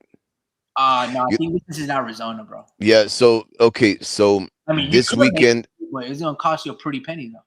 this weekend is incredible, homie Ricky. I know we say that a lot. You have this top rank fight night on Saturday. You have this Liam Paro Richardson Hitches, another great undercard over there in the island of El Encanto, Puerto Rico, right? And we also, I was told to not miss the UFC 310, right? I know. I don't like the UFC. I don't care about that. So I do. I appreciate a bit of mixed martial arts, right? I mean, boxing is only one of the multiple martial art forms out there. So as long as it's violent and I understand how the sport is judged, yeah, I'll go for it. Now, the reason why I don't watch more UFC is because it always seems like it's every weekend and it's always a pay-per-view, right? But I was told not to miss this card. Now, this weekend is incredible. I'm sure that we're going to make room for every single fight. I'm sure that there's more fights than that. But I continue to say, right, this year has been one of the most incredible years of boxing. Last year was incredible, unforgettable.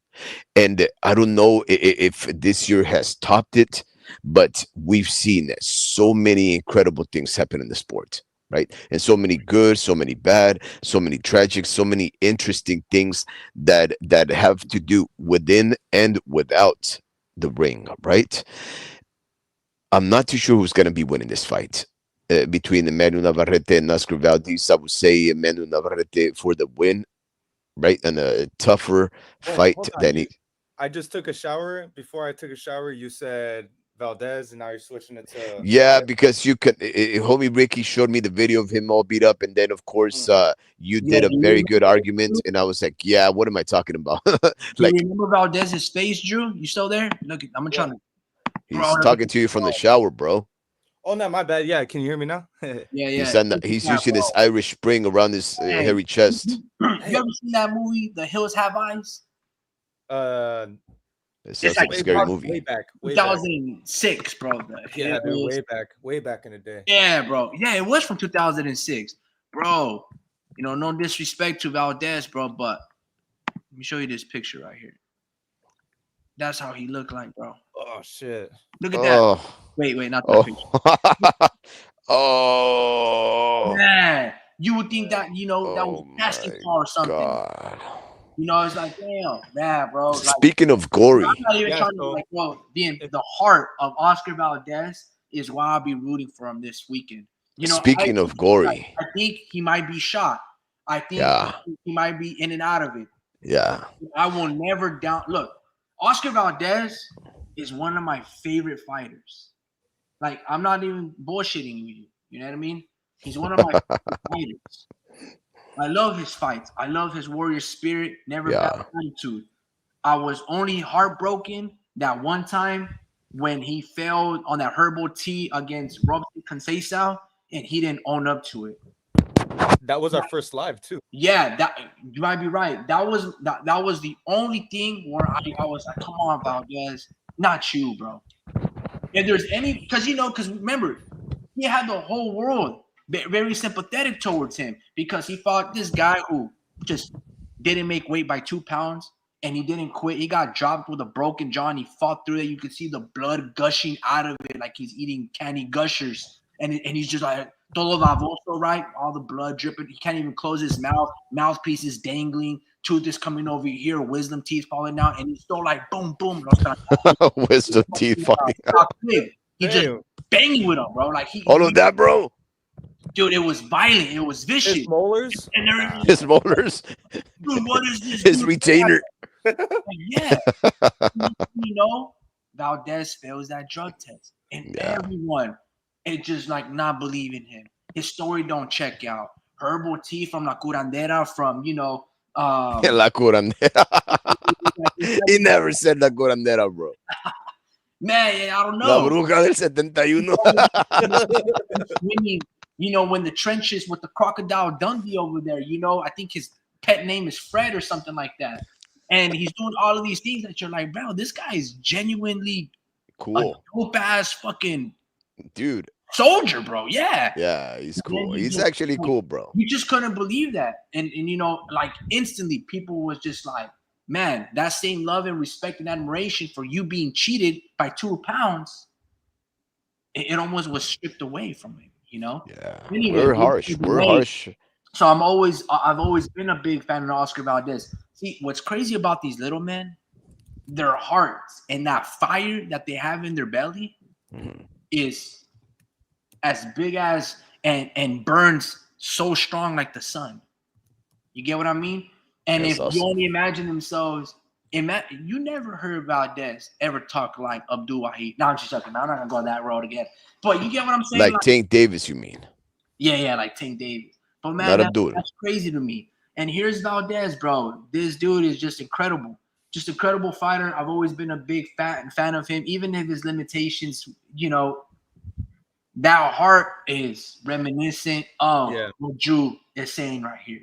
Yeah. Israel Vasquez, Rafael Marquez, Barrera, Morales. He's from that cloth. Absolutely from that cloth. I feel so much orgullo with him because, he's like, bro, he's a throwback. Like those legends that we grew up with.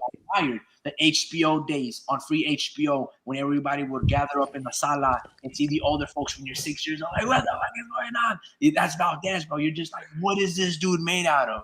And there's not a lot of fighters in this day and age that will go through those putazos to still be standing and never quit. This dude could have quit. Eddie Reynoso could have stopped the fight in the 7th round. Could have postponed all this punishment. 6-8 rounds later, round 15, look at this man's face. You get what I'm saying?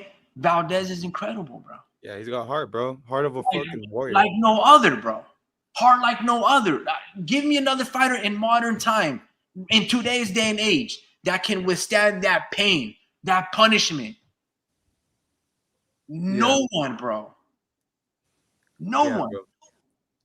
Nobody can, bro. Now that you showed me that last video, or that you're showing that last video of Valdez, bro, I'm like, damn, dude, he's got a lot of mileage on him, bro. He's been through a lot of fucking wars.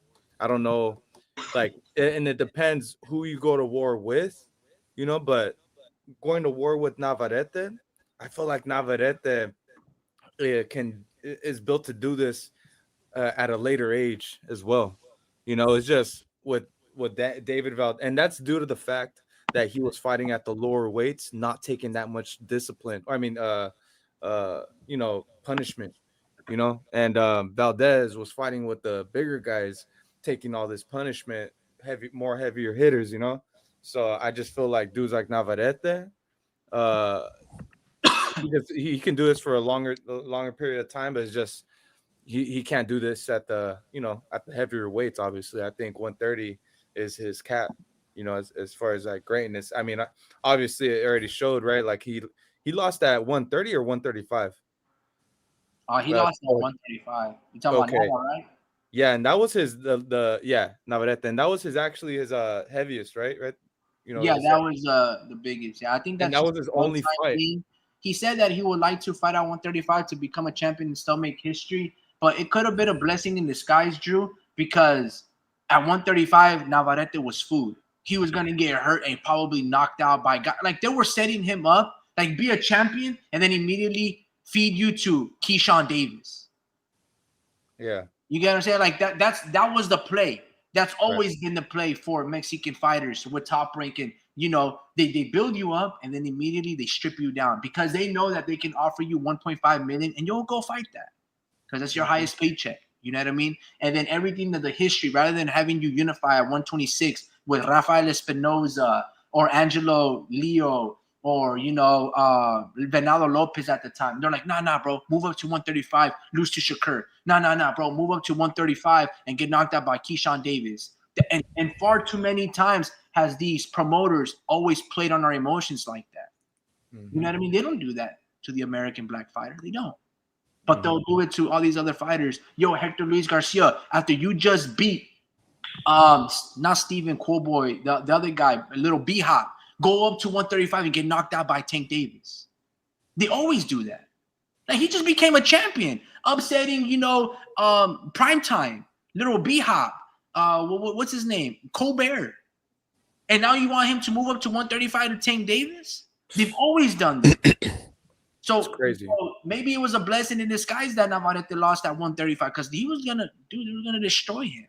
A 3-time undefeated knockout artist at these little weights, and you're trying to have him move up to 135 to get knocked out by a prospect who has 9 fights in Keyshawn Davis. Right. Okay. Let's bring it back, guys. Let's bring it back. All right. We're not gonna talk about count for a cool little minute. Yeah. This is what we want to bring back to, right? 2 days ago, the great Mexican warrior Israel El Magnifico Vasquez passed away at age of 46. He was part and parcel of one of the greatest, and in the eyes of many, the greatest trilogy. In fact, there was 4 fights total, but the greatest trilogy of boxing matches when he fought his nemesis and then soon to become a friend, younger brother of Juan Manuel Marquez, the great master himself, Rafael Marquez.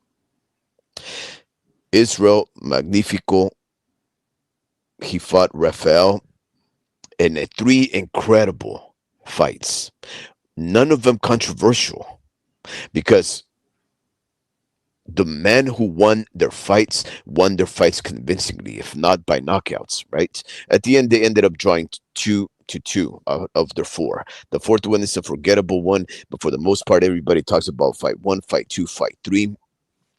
But these men, these little guys, put up such valiant, aggressive performances for the boxing world at large that one ended up losing his eye and the other one ended up retiring prematurely. Both of them, in fact, retired much younger than one would imagine. But the toll, the pain, the punishment that they subjected each other to before becoming friends, as they were nemesis, was so devastating, so incredible, so bloody, that it shocked the boxing world.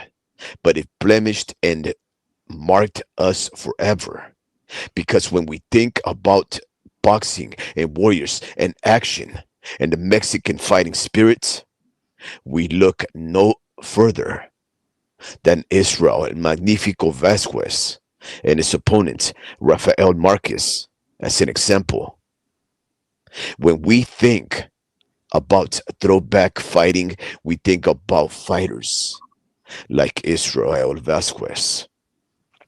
And on the 3rd of December, current year 2024, the year of our Lord, Israel Vasquez, he passed away from stage 4 sarcoma.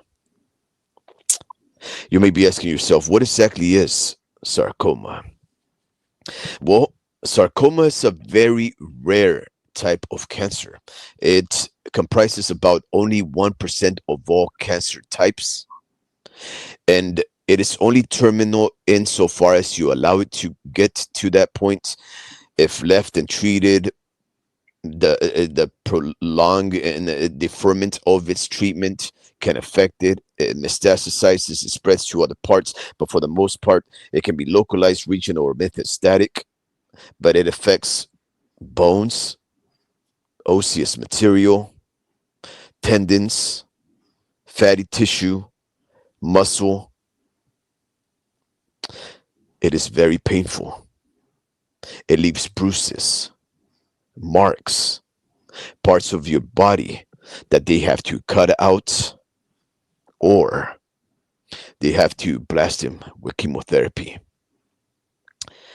Our great Mexican warrior, Israel Vasquez, likely died a painful death, probably more painful than the pain that he suffered at the hands of fighters like Johnny Gonzalez, Rafael Marquez, fighters like that only homie Ricky will know, Oscar Larios, Johnny Gonzalez, Luis Balbuena. This man right here, if I'm not mistaken, is a 3 division champion. He may have passed away, guys. He may no longer be here with us. He left this earthly plane, but he said transcended to another life form, another dimension. But in this planet, in this existence, he left an impression that will never be forgotten. Israel, you may not be hearing me, or maybe you are, pero te tenemos todo el respeto del mundo, todo el orgullo del mexicano, del chicano. Siempre está en tu favor. Que Dios Damn it.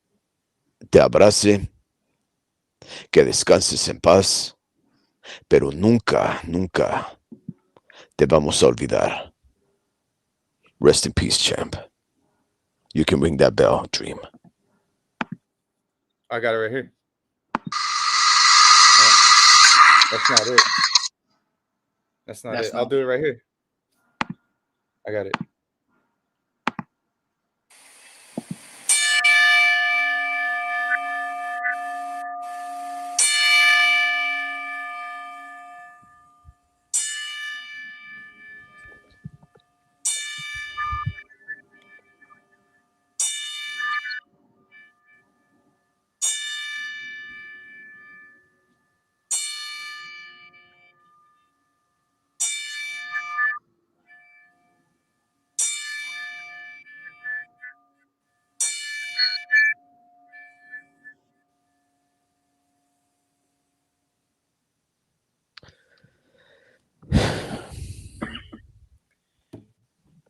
Yeah, man. I remember when I first walked into rock boxing.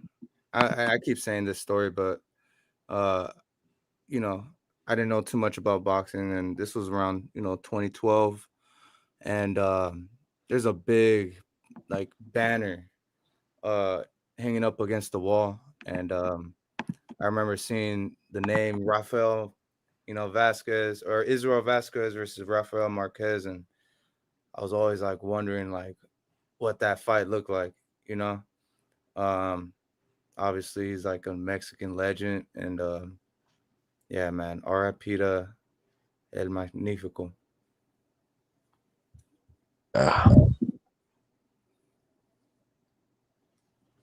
You know, I will say one last thing. One last thing in commemoration of Israel. Fighters like Israel should not be left to be forgotten. Never should we allow these type of warriors to leave our memory. And because of that, I just want to draw your attention to one thing. If you've never heard of the name Israel Vasquez, or maybe you have, but you just forgot how great he was because, he fought about 20, maybe closer to 25 years ago now, these fights, right? Maybe 15, maybe I'm exaggerating, I'm old, right? But the zone has uploaded and made available the trilogy of fights that made these guys immediate legends. You can go to the zone and watch all three fights in high definition, guys. If you go on the internet, if you go to YouTube and everything, you'll watch them in a very blurry 480. Do yourself a favor.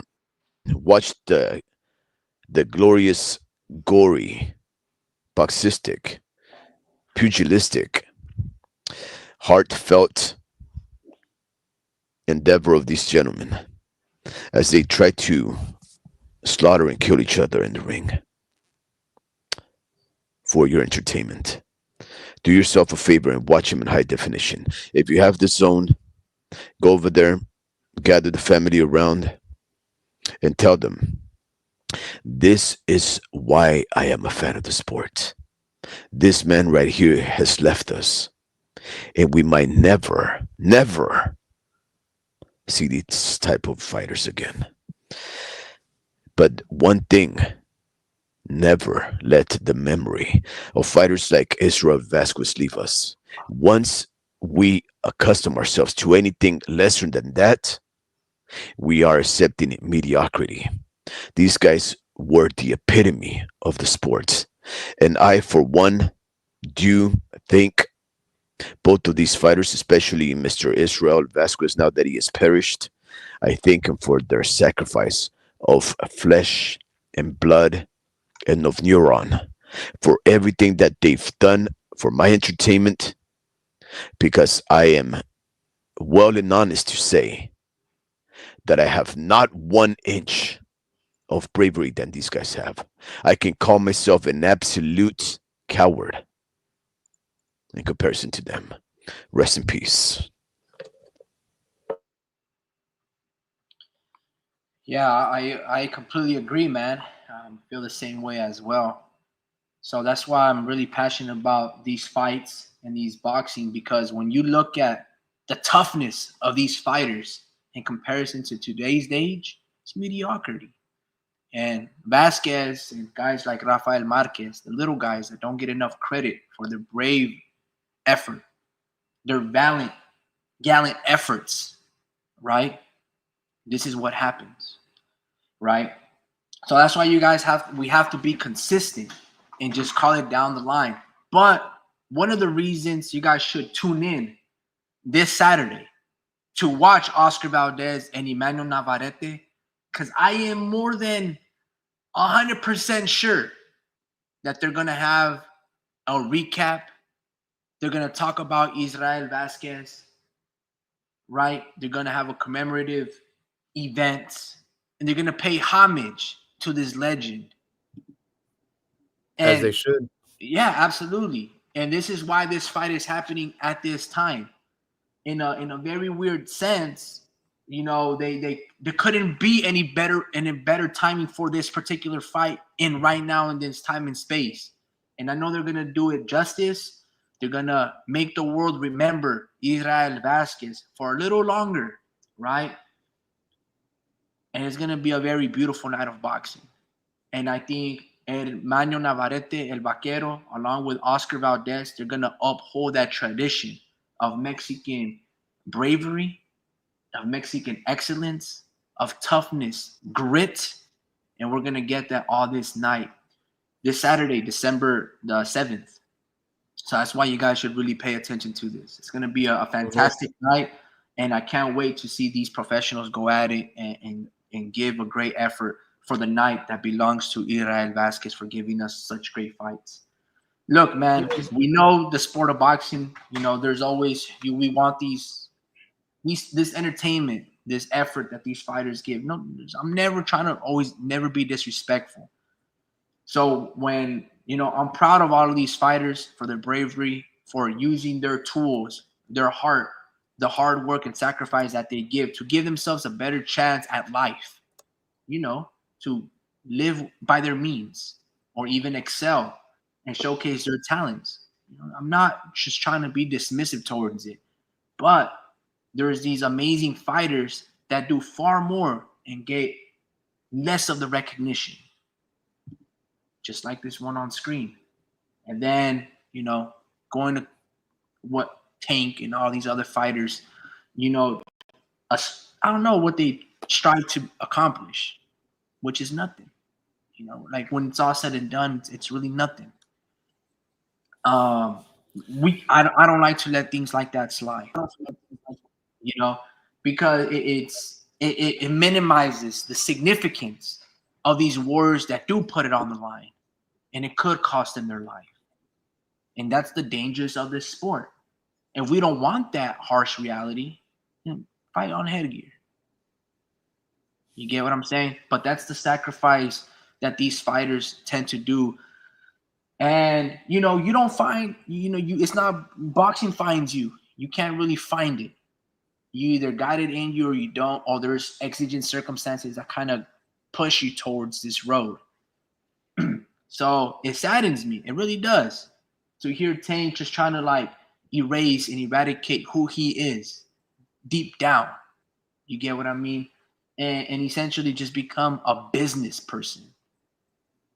And bad business as it is, because Ryan Garcia literally gave him a lifeline. So just to summarize all that together, I'll just leave it at that. Do you guys have, we've been going on for a cool minute. Do you guys have any much more, commentary? We talked about Carmel. We went very, difficult on Tank Davis. We talked about Israel Vasquez. We talked about El Vaquero versus old boy Oscar Valdez. Is there anything else that you guys want to talk about, or, do we call it a wrap? Rafael Espinoza fights on that same card. That's the main event. Yeah, Vince talked about that. Yeah, he was talking about actually he has a YouTube channel, man. Rafael Espinoza has a YouTube channel. The man has over 540 videos. Damn. Let me try to show you. Hold on. I gotta go to here. He fights Robeisy though, and that's a rematch. That's a good one to look after, bro. Like I'm looking at this, I'm like, I like what I see on this card. You got Giovanni Santillán versus Frederick Lawson. That's the dude that got knocked down by Virgil Ortiz. And then Lindolfo versus Jackson Marinas. I don't know what the fuck that is, but they're trying to pack it. Oh, Steven Navarro, he's fighting. So he's fighting a 7-1 guy. He goes, I'm not missing that at all. Because he loves Steven Navarro, man. Bro, he's a big fan of him. Lomachenko, bro. He's a Mexichenko. Why does he sound so far? Sound like that, Speed, why do you sound like that? You sound very far and distant and static, like if you have an alien church filter, I know. Yeah. Crazy guy. So this is Rafael Divino Espinoza's YouTube channel. It's got over 38,000 subscribers, 548 videos. And I just subscribed to him earlier today. And he has un día de entrenamiento con fanático. Who you got? Who you got? Well, I'll be going for Espinoza, but I think Robeisy Ramirez, I think he would remember, you have to understand, Robeisy Ramirez knocked this dude, he folded him like a chair, like Amir Khan gets folded. And Robeisy Ramirez was kind of going out for broke. And then eventually, Espinoza's still standing, starts throwing a lot of punches himself. And I believe he knocks down Robeisy Ramirez in the last round in a couple of things. I'm not saying that he got lucky because he showed the Mexican toughness and the grit, and he was, really hurting Robeisy Ramirez. But I think Robeisy Ramirez now knows the element of surprise in which he did it in the first fight. But at the end of the day, man, this fighter Espinoza, he's 6'2", bro. He's 6'2", fighting at 122 pounds. That's incredible. So he's gonna be chinny, but he's gonna have length. He's gonna have bone crushing power because he's all skinny and bone. So he's gonna give Robeisy Ramirez a fight. But I think the wits of Robeisy Ramirez, I think he'll become a champion and take Espinoza's victory from him. I think that'll be the way. I'll be going for Espinoza, but I think that's just the way I see it. What about you? Yeah, no, I got Robeisy. I think Robeisy makes the adjustments. It shouldn't have gone out that way. I think he should have been a little more patient. But I think he could close it out with the decision. I think he found out that you can't go blow for blow with this guy. He's gonna have to box this guy, So yeah, I got Robeisy. I actually have Espinosa. The thing is this: if you saw Espinosa's last fight, guys, he implemented the jab even better. It was an incredible jab. It was like, wow, if you're gonna go on your jab like that, and it was a powerful jab too. So Espinosa is now gonna employ a jab, which we knew that he had, because obviously he has to reach anything that you throw from that far. With those reaches, it's gonna look like a jab or have the effect of a jab, anyways, right? But his last fight, even though I know it wasn't against an Olympian, it was against a very good fighter nonetheless, and he just completely, utterly embarrassed that guy. He not only jabbed, but he also took a slight step back to get out of the reach, and it just it was just incredible, like day and night. I know that the first one was still a very highly skilled technical fight that he was able to perform, coupled with very smart aggression and forward aggression against Robeisy Ramirez, but he did box very excellently against his last opponent, and I think he stopped it in 4 rounds, right? Both of them, in my opinion, have learned from each other. Both of them looked very good. I think it's just going to be a very similar fight. If Robeisy Ramirez drops Rafael El Divino Espinosa like he did in the 5th round in this last fight, and if it happens earlier, then of course I do believe that the very technical, powerful fighting style of Robeisy Ramirez will get him the knockout. But I can also see the very same thing of Espinosa. I can see him accumulate damage against his opponent in order to beat him quite similarly. I don't think he will necessarily get a one-punch knockout like I see Robeisy Ramirez being able to get it on him. But I do see the potential for both of them looking much better, and still at the end of the day coming up with the same conclusion, which is Rafael Divino Espinosa will win. I've always been asking for fighters to do this. Just so you guys understand what's going on down here. Un día de entrenamiento con fanáticos en el gimnasio de Guadalajara. In other words, Rafael Espinosa is fighting and sparring fans. I think you guys are like talking about things, but this is what I wish David Benavidez was doing. Bro, spar some of your fans in public workouts. Just hear these punches, guys. Shit, it's music. But look at these punches. He's rocking the shit out of his fans, bro. Boom. He's so big, bro. He's fighting his fans and actually, not throwing his hardest, but he's still giving them work. You get what I'm saying? This is amazing. He's doing what I've been asking these main stars to do. This is what brings more eyes to fans. Instead of going to a public workout and have these boxers, jump rope and, do some amazing push-ups with the wrist and all this shit. Bro, just have a public workout, have fans pay $10 to share the ring with you for a minute or so and get a little sweat going and boom, bounce these dudes. You want to know how boxing feels? I'll give you 30 seconds of this left hook. You get what I'm saying? This is what amazing. He's fucking rocking the shit out of his fans, bro. That's hilarious. This That what is hilarious. these are what quote unquote public workouts should look like. This is El Pachuco, bro. Salute you. I didn't even know he was still in here. He has an excellent left hook. Do you see Yeah. that? He's like a feint with the right hand. Boom, digs the left hook to the body. Smooth. Not overcommitting. He's just easily touching. Look at this guy. He just snapped his back with a jab right there. This is amazing content from his page.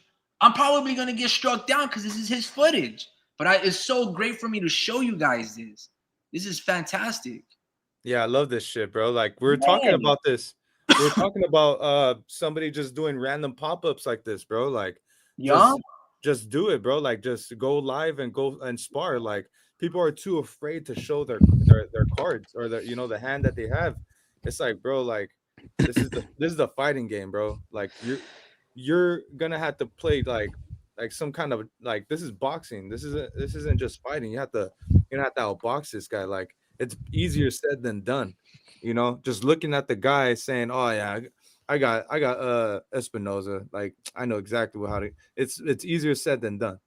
Yeah. He's did you see how he employed a little shoulder roll, and he also put the little, even though I know he's like playing with his opponent's man, playing with them. I seen that. I seen that. Uppercut counter. I seen that. Oh shit! That's crazy. Wow. Oh, dude, he's Oh, look at that, bro. He's punching the big old fat dude.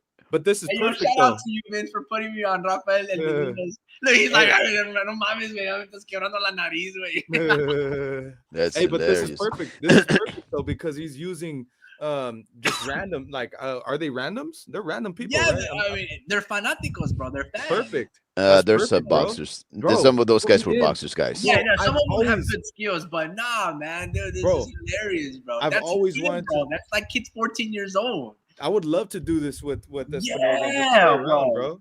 Like to share the ring with like a David Benavides, a triple, even if it's for a 1 minute, bro, that would make like your whole year. Like, bro, I got to spar Triple G on a public workout. This is what boxing needs. This community thing, bro. I've tried to tell you, this is sparring footage being released when it's quintessential sparring. David Benavides spar Triple G, Bable, Batavia, Canelo. We need that access, bro. This is genuine. This is what I've been calling for years, man. And to play devil's advocate, man, I want to spar with Espinoza.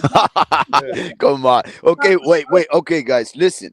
The only difference is because this happens all the time, guys. You can go to any boxing gym. You really could. I'm telling you. No, if you want free smoke, you want to get your butt beat, you can do it. Walk up to any boxing gym.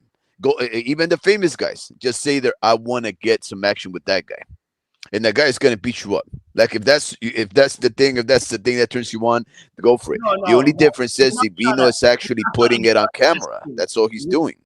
We're not trying to get our ass kicked, but we're trying to, this is almost equivalent to shadow boxing, but the shadow is actually punching you back and you can't hit that dude. That's what's happening here. This is light sparring, very light sparring where you can learn, where you can still huff and puff. If you land a good shot with the champion's going to hit you back and be like, don't my way. Like, I'm not just going to let you, like that's a good shot. Now let me hit you back. This is greatness. This is essentially when your son was sparring Adrian Serrano, the pro fighter. This is kind of what it looked like. Yeah, exactly. You off, and then eventually he'll be like, zap, zap. It was a little more aggressive. But yeah. There's also like a trust factor. Stop trying to get your boy some credit, man. And there's also like a trust factor with this, right? Like you can't just trust and know like a random to go in there with you. Like, what if he got power? What if he accidentally buzzes you and shit? Like I know like you want to go light, but how do you know he wants to go light? There's so much like liability, but I like it though. That's my devil's advocate to it, Hey, Mexico, there's no such thing as liability. If you're talking about liability as far as what's it called, lawsuits, there's no such thing. A consequence, absolutely. Right. Mexico is the land of consequence. There will be repercussions for your actions. But no, listen, guys. If you guys are impressed about El Divino Espinoza taking on fans for money or for entertainment or content, can you imagine? Listen, in general. Wait up. There was once a 15, 16-year-old Emmanuel Dapidan Pacquiao who was actually taking on real fights with strangers for $1 Wait, hold on. a fight. That's nothing. Espinoza has had a YouTube channel since 8 years ago. That's crazy. He had Te Voy a Olvidar, Ariel Camacho, Los Plebes del Rancho. It's a cover song. So he's been doing YouTube for a really long time. So these little things, man, these is fantastic. Rafael Divino Espinosa, Fight Night, and Hey, you he know, could sing he's too. been vlogging. He's been showing you like agua de frescas, horchata interviews. Man, this guy, this dude's a jack of all trades, bro. Man, he Yeah. champion. Look at that. He's showing you behind the footage. This is the type of stuff that I've been asking for these big superstars to do. And here's El Divino. Bro, he literally just became my favorite fighter now. Yeah. Well, one thing most Mexicans are humble, right? They're humble. So while everybody acts and has their ego comes into play, and they try to conceal footage, and they try to avoid their fans. They want to come with this arrogance. Most of these Mexican fighters can't afford that. They are honest, down to earth individuals that don't mind having a little fun out there and showing you what they got, right? That's what they're doing it for. Maybe that's bad in the long run, right? Because it'll probably work against them. But hey, they're having fun out there and they're being true to themselves. So yeah, you can't change that about the humility of the Mexican. Yeah, bro. He has a Dope, bro. yeah. Wow. If That's dope, Pachuco bro. saying that Espinosa actually sings and plays the guitar, you know Yeah. what? I thought I saw a snippet of that. Yeah, I thought I saw Espinosa playing. Serio. That's firme. Oh, really? Grupo Serio? Uh, Corrido Serio. That's firme. yeah, bro. He has a good ass voice. No, too. that's dope. No, He bro. has a good ass voice. Bro, he sings, bro. Hey, okay, homie, just play the. Look, get this video shut down. I want to hear it now. Play that guy singing something.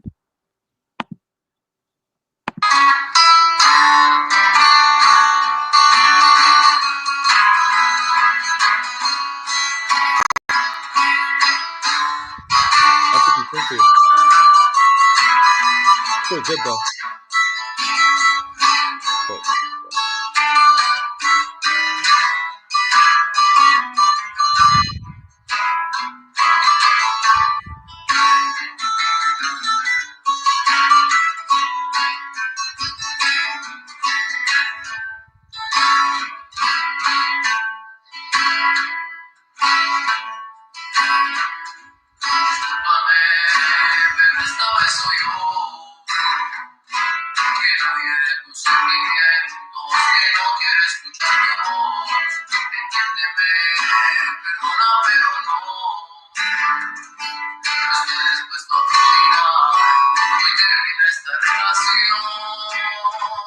That's so dope.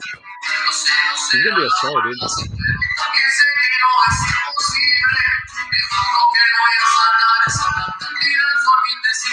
Imagine if he performs his walking entrance. Wow, that's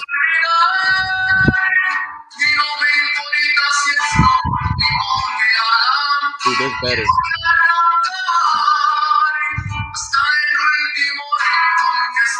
yeah, that's the definition of being chido, guys. That's definitely the definition of being chido. Chido. You want to let the man sing.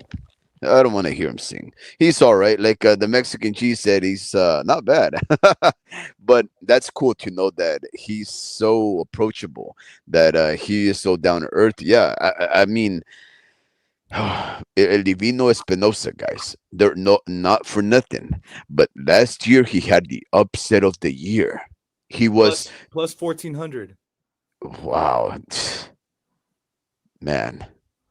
That's stuff of legends, guys. Yeah. So one thing, look, before we bounce on, because I'm probably gonna have to go over there and kiss my wife and hug my kids and help wash the dishes. Right. One thing that I was reminded of. Right. Okay. Liam Paro fights Richardson Hitchens, the guy with two last names, right? For his first and last name, and you have Oscar Valdez with Emmanuel Navarrete fighting. That's an In and Out, by the way, guys. I know that place anywhere. He's probably in California somewhere enjoying a nice burger right there at that In and Out. But I just realized that neither Liam Paro nor Richardson Hitchens likely even know about Rafael Marquez and Israel Vasquez.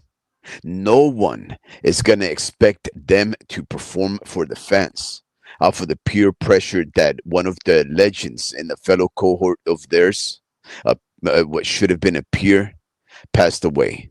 They're not going to fight with the same gusto that Emmanuel Navarrete and Oscar Valdez will be the same day. Why? Because the Mexicans are going to have that pressure to perform in commemoration and in remembrance of the fellow compatriot. Wow. See, this is what I'm trying to get at, right? We Mexicans are so harsh on each other, right? We demand so much of our own, and we don't demand the same of others because they are different than us.